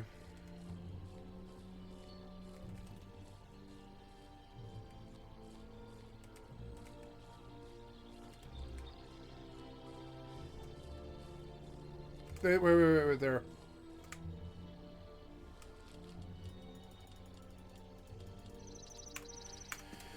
Well, here's where the outlaw died. Oh, here we go, here we go.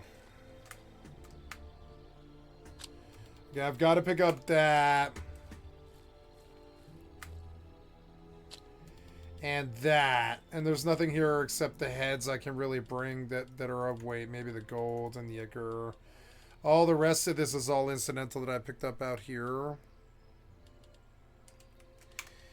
Yeah, and I can always try and come back. Like, right over the hill is another set of pigs, so maybe I can just come back and reload once I get more pigs. So we're back on track, which is good, because right over here is right what we had before. And I did kill a bandit.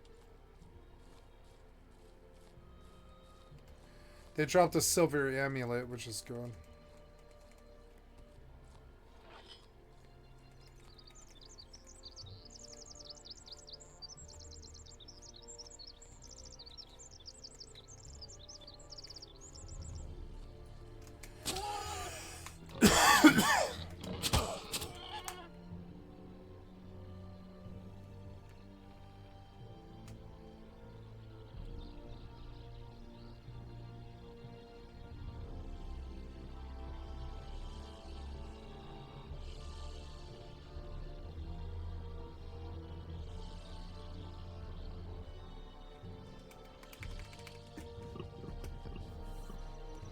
So he's 37.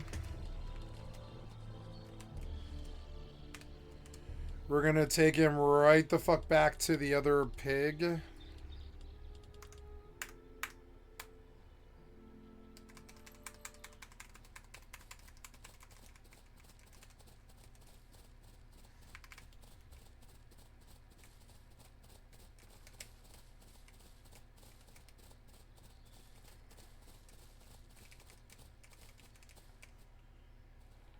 First thing we do is we pick up a nice pig carcass for you. We feed you. Alright. Then we put a letter on you and a bag, and we say, in the bag, I'll have to butcher this carcass because it weighs too much, but that's alright. We'll reduce all this to one pig is what I'll do.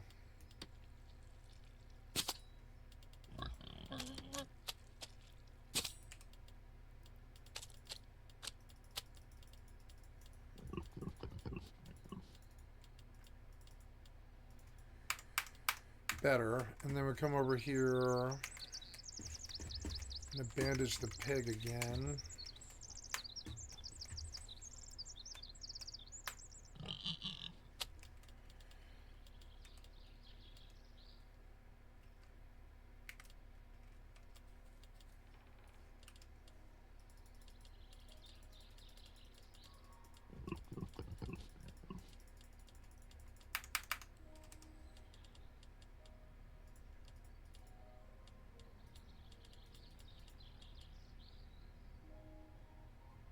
$5.18.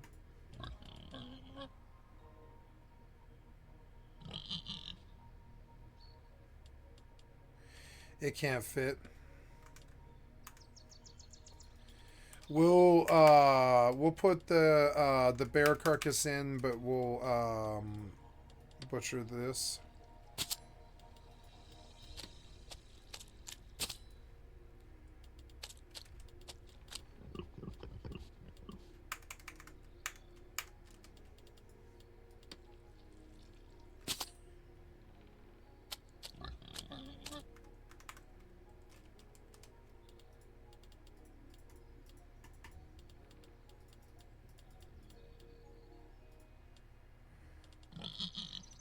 Yeah, it fits. That fits. Then we have to. All we have to do is go get another pig, and we're good. Oh wait, no.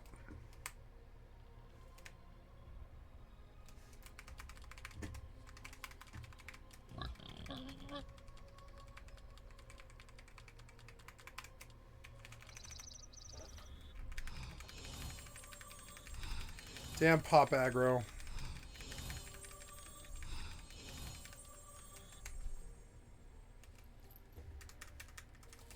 Okay, we're back on track. When we get another pig, we're right where we were.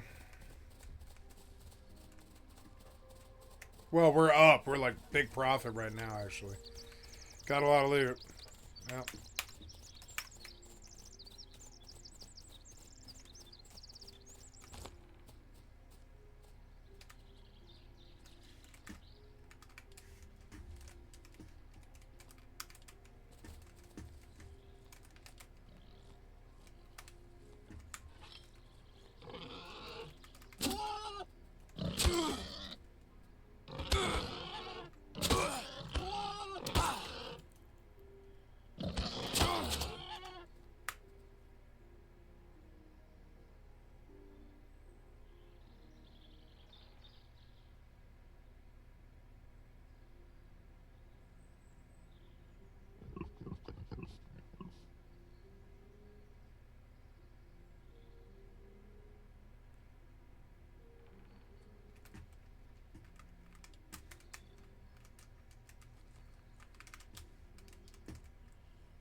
Okay, they're both about the same level.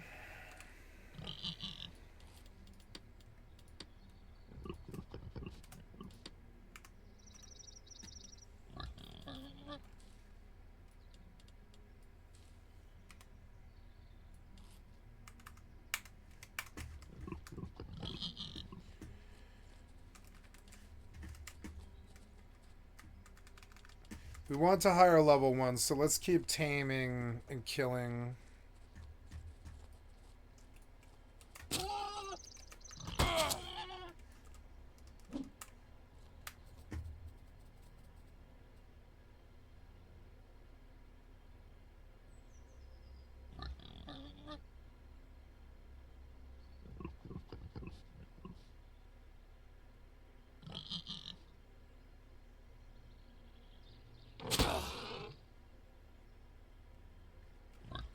This one is same level.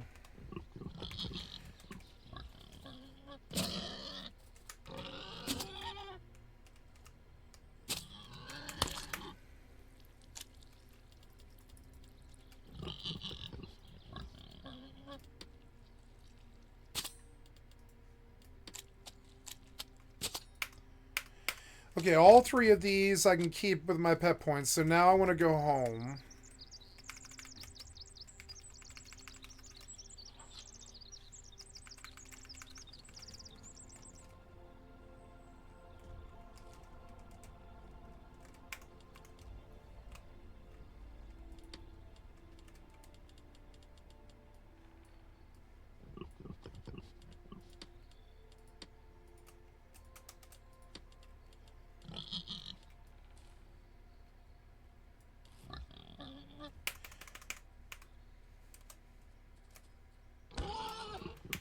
No, don't kill him.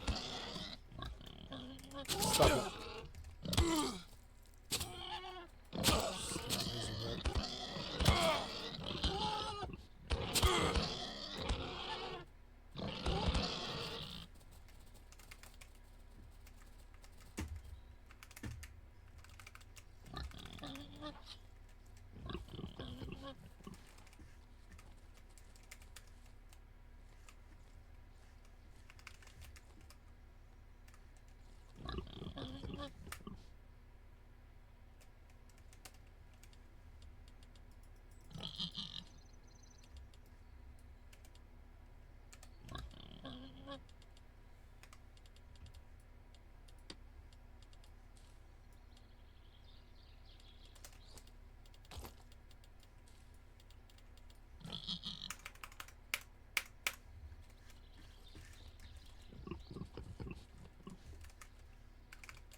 Quite a fun mortal session. I got 3 pigs and a set and some money and like a couple of outlaw kills. It was good.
They're like wolves running that way for some reason.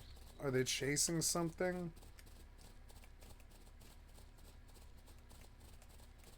What's with this wolf?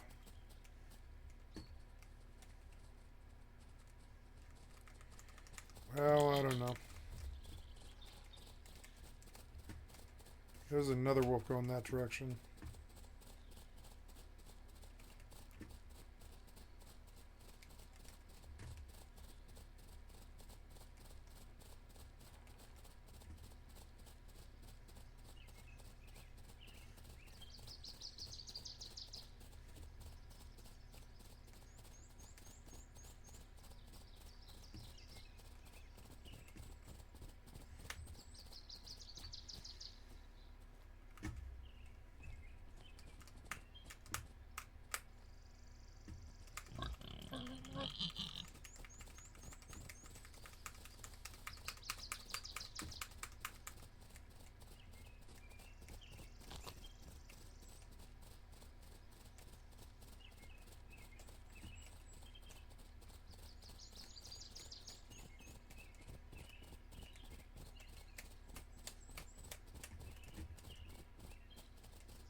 What the fuck was that? Whoa. What the fuck was that?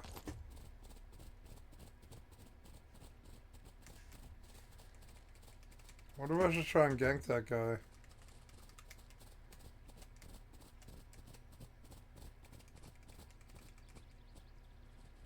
Nightwing, the illustrious. No, I worked hard on these pigs. I'm gonna take them home.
Just a little too heavy to walk, which is annoying.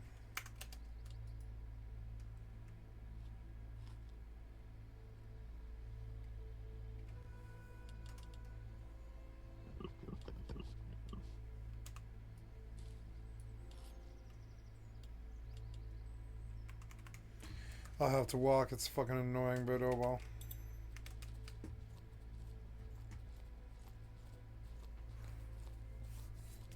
I'm doing okay. Can move. I want to go back to the illustrious guy and give him a fight.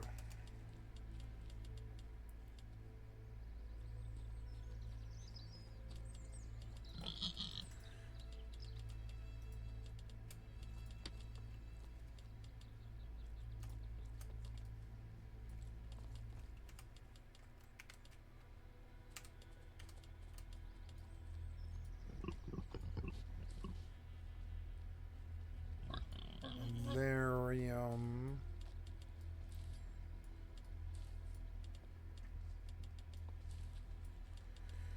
Guard fur.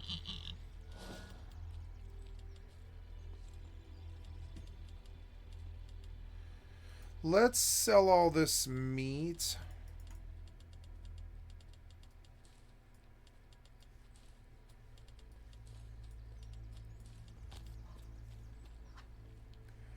Or, well, I could cook all this meat.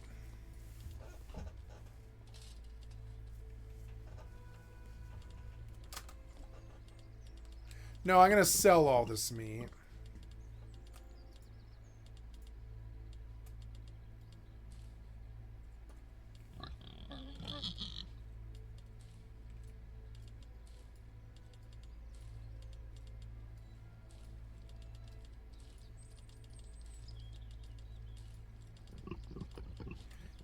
I'm just gonna sell all that meat.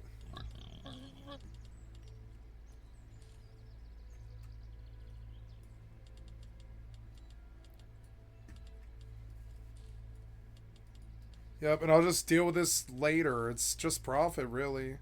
If I ever need money, I can just come sell this or whatever. You know, I need to redo my jewelry, which is going to be like, I think like 30 gold or something, and I'm going to go do it now.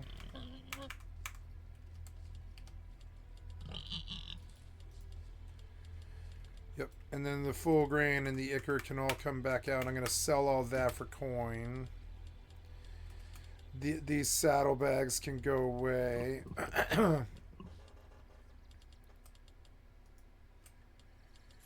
There's even more horn, more full grain leather. We're going to sell that stuff. That should stack. That should stack. Oh no, that's Walking Dead meat. That should be gone. Then, yeah, and there's tallow and bone tissue, which should stack. And then, yeah. And ichor for now, and then we'll take you out of here to go sell, and then I'll turn in a quest and go get my jewelry charged. Gonna mail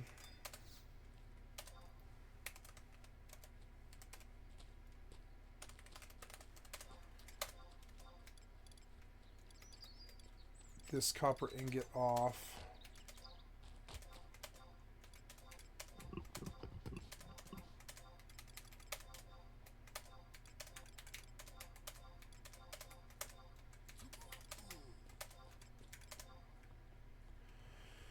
There we go. And then I need to buy about 10 fire crystals. How's this going? We've got to dump this mining holdout. We did. I'm going to go down there. I bet my harassment probably ends.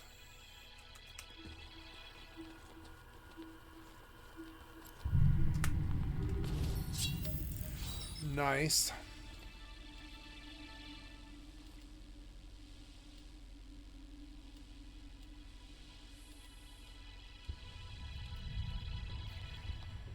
The Sewer King.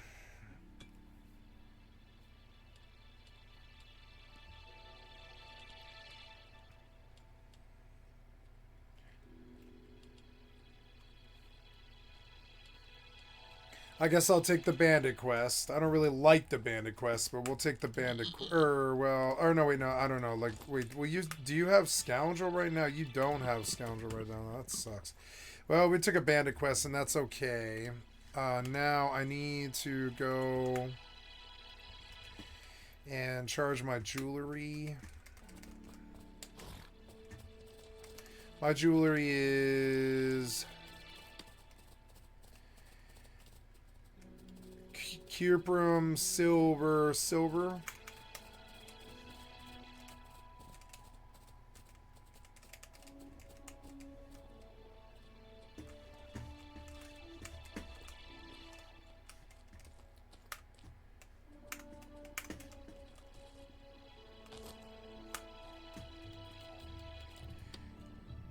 Cuprum, silver.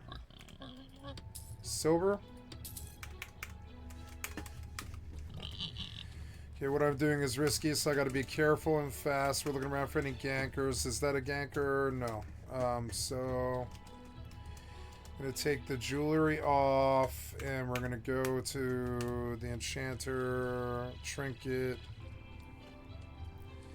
cuprum, recharge trinket, you, silver, recharge trinket, you, silver, recharge trinket, and then put these on. Very good. Okay, one more thing. I have this other stuff that I forgot.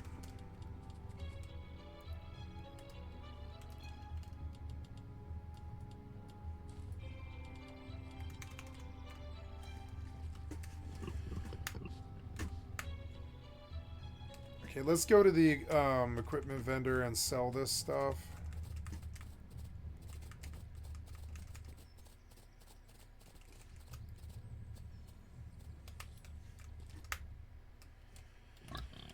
Okay, so I am selling.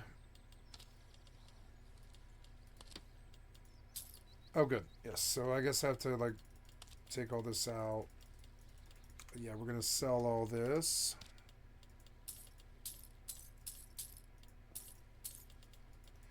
Look at that, 7 gold, and I even made back like a lot, like some of the 40 gold that I spent. Let's go put it away. I should have kept some meat for the pig, but that's all right. I can always go grab some.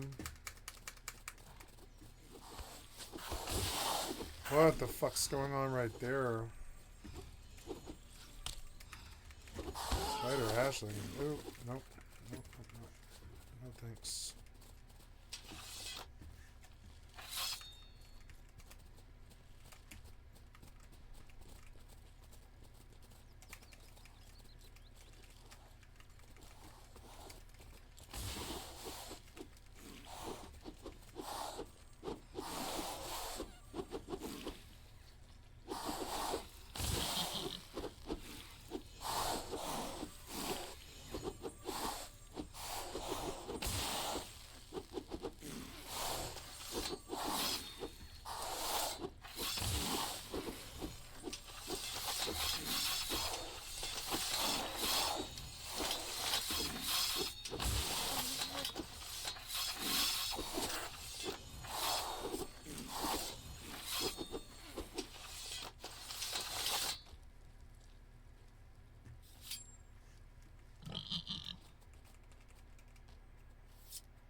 What the fuck's going on?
Anyways.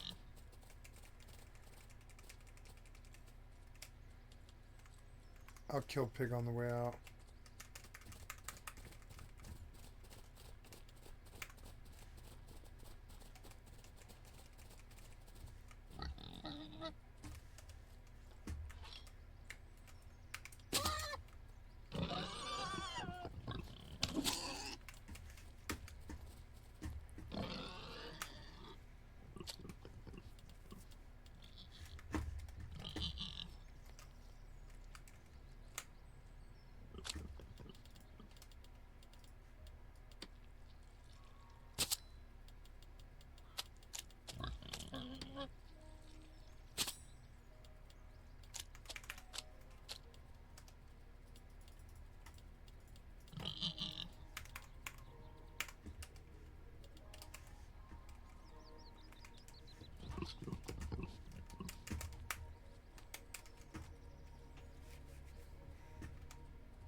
Okay, on to bandits.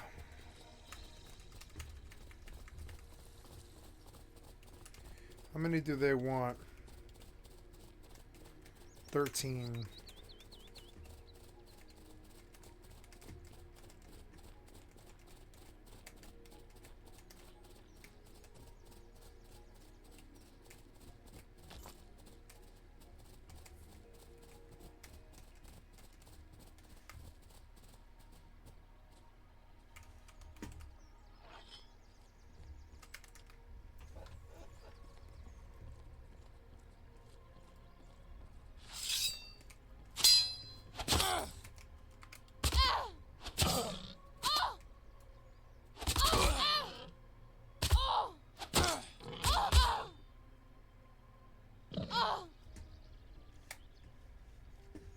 Yeah, I looked at you as you died. Yeah, it was fucked up.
I like all the blood on the fucking ground. It's actually awesome.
Savage, and she did no damage either. Something drew steel. What the fuck was that?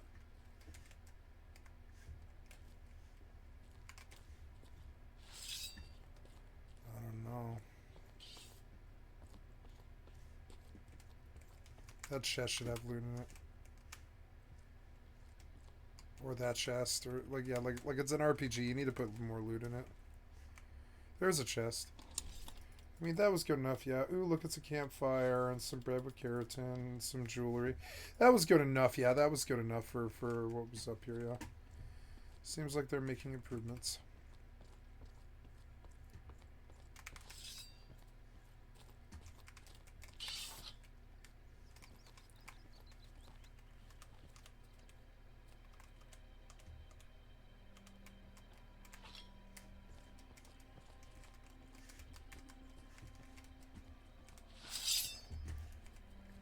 Oh, I see them. They're like glitched upstairs, but I don't think there's anything I can do about that, right? I can't climb this.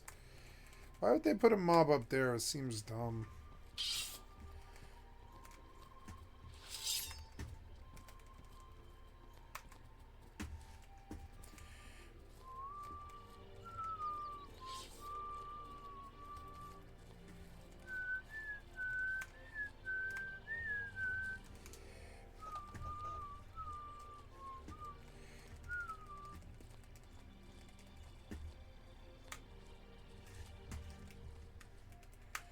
I'm gonna ride around, just have a look, see who or what's here.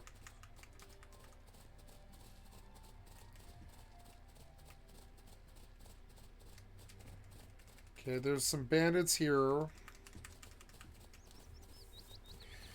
But since I got above, I want to get below.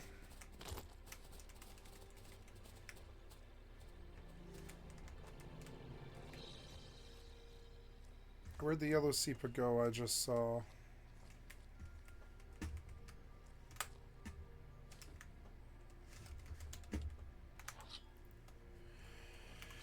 Okay, we're gonna buy fire crystals, a whole lot of them.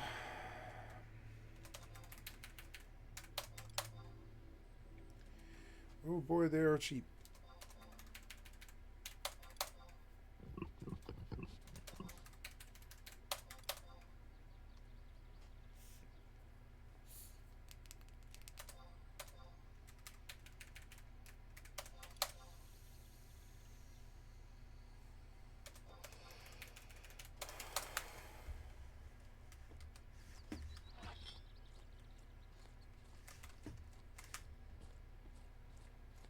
Pig's getting up in the levels. We have a bandit, 2 bandits. I don't see a third, but that doesn't mean they aren't there. Oh good, I only got 1.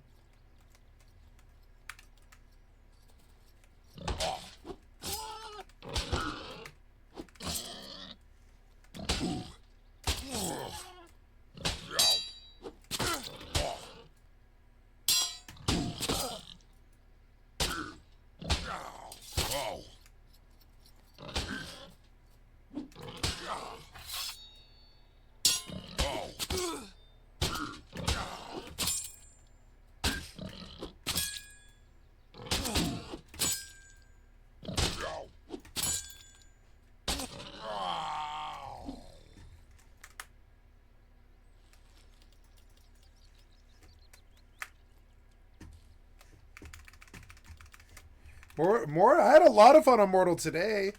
I didn't get like ganked by a 2-man yet, or like people with small penis or whatever.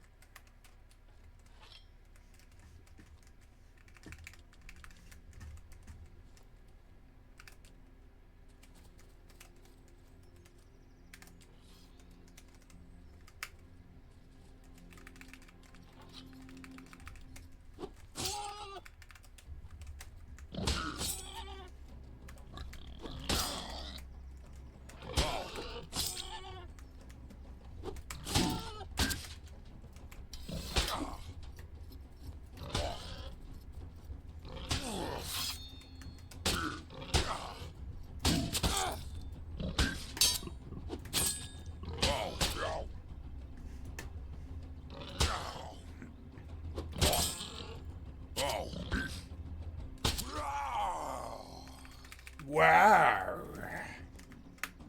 I like fencing with them. It's fun. One-on-one.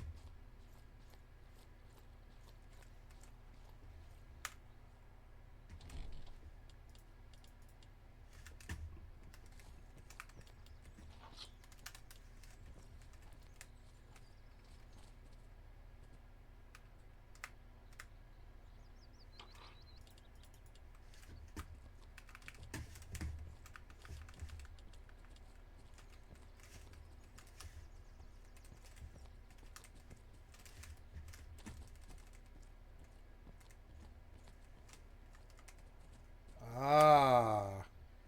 I didn't know this was back here, but now I do. Is there more? Is there more? Is there more to be had? Oh, there's maybe more. There is more. Look, there's more. How do I get out of that situation if I'm down there? I don't know. Let's go see. Oh, fall damage.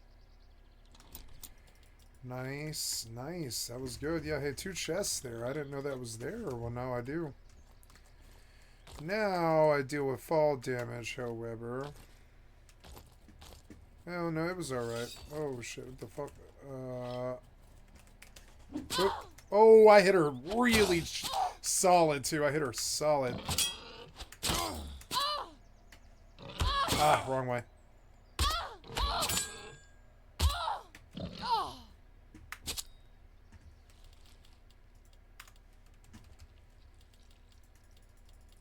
Getting solid loot out of here. Having fun. Maybe I can make it back. Oh, what was this?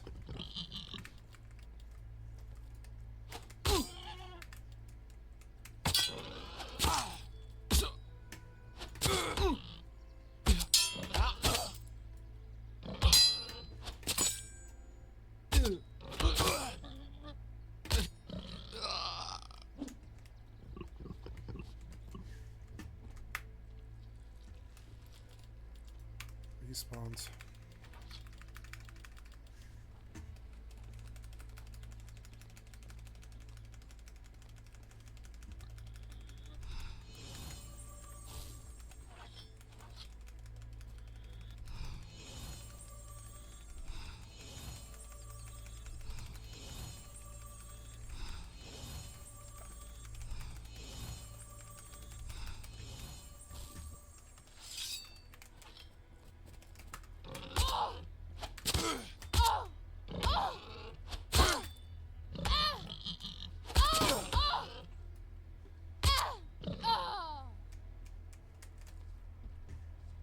Oh, she is fucking bloody and fucked up.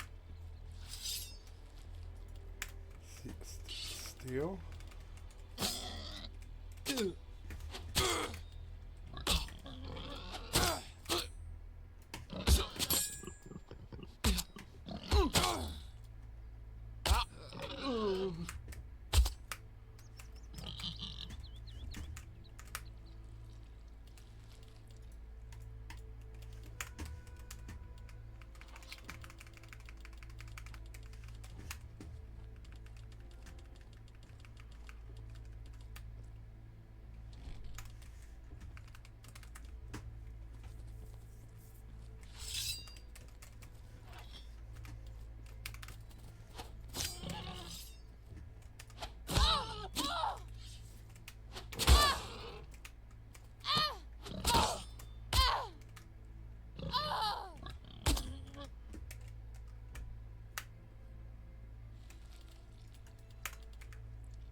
Look, they're respawning faster now. Like, way faster.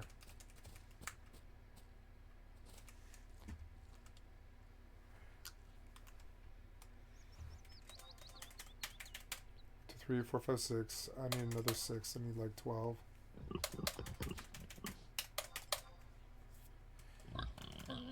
Oh, shall we? Oh, I exited space, did I? Okay, so we're going down to the anomaly warp. Warp drive. Yep, I'll active. probably be left alone for a long time here. I could probably make some good money. Might stay up late because I don't have shit to do. Oh wait, no, I do have something I have to do. Shit, I have to be up for a I have a eye doctor's appointment in the morning. Oh, son of a bitch. Son of a bitch. I do. I have a yup. Son of a bitch. Son of a bitch. Son of a bitch. That's at 9:15 in the morning. I've got to go to bed now. Shit. Son of a bitch. Well, let's see. How far am I from the bandit task? 3 out of 13. That's not very good.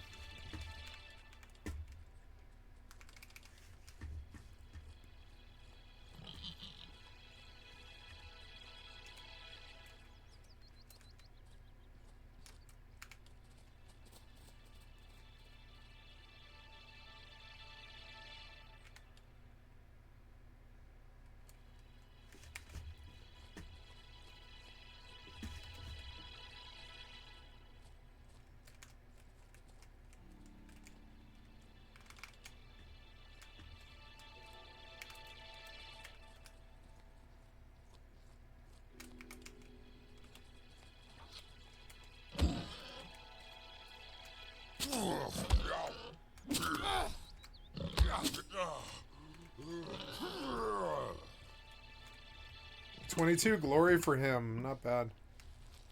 Cuprum. Nice. Any other bandits in here?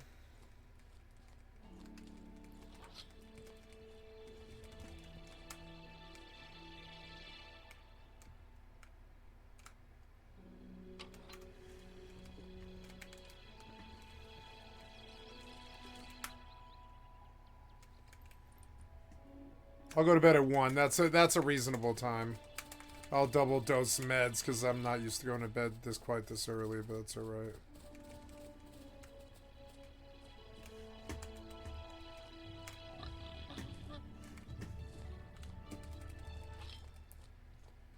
Damn, his session ends early tonight. That's annoying, but I've got an eye doctor's appointment in the morning.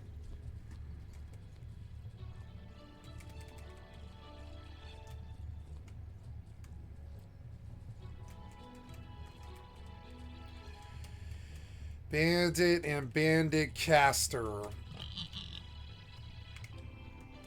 If I sick on the bandit and then have him come back, the bandit will come to me. Come back.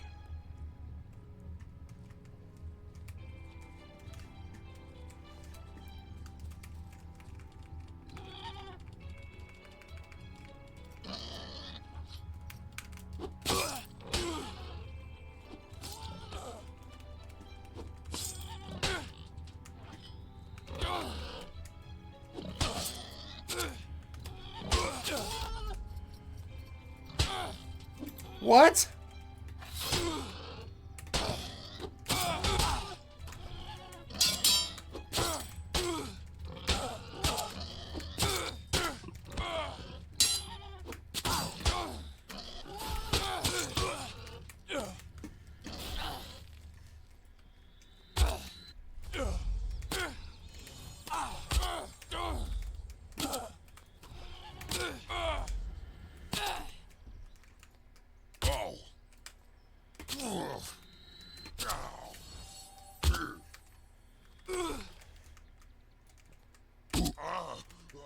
Got him! Yeah!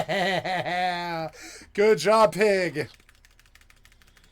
Ah, I loved how tactical that was. I even got the pig up fairly quick, too.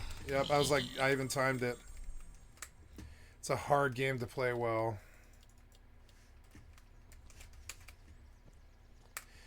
And I can log here and come back and, like, fight bandits tomorrow when I get home from the fucking doctor's appointment. It doesn't really matter, you know, like, actually it would be a good way to stop, like... Okay, bandage him again, because he's hurt. He's, like, full-blown hurt. This guy... I like that the pig kit kind of distracts the casters.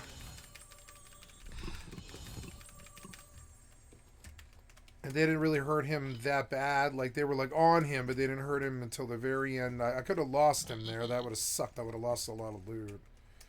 It was very iffy.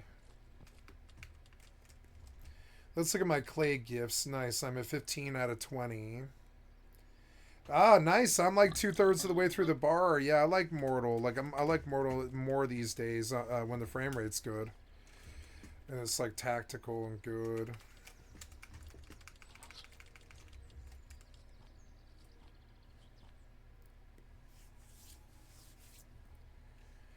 Maybe they've spawned over there.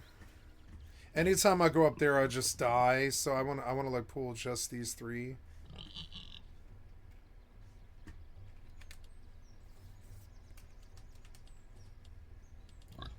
There's 2 gold. Nice. I have about 5 gold and heads.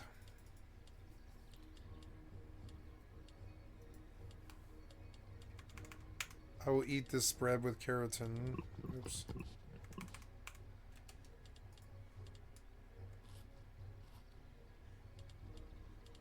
Spelt bread with keratin. Good stamina, mana nourishment.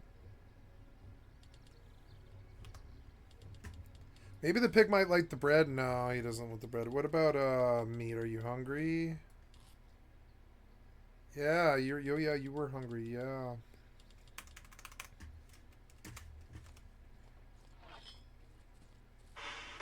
Let's go see if there's loot here. I don't want to go to the doctor's appointment. Fucking annoying.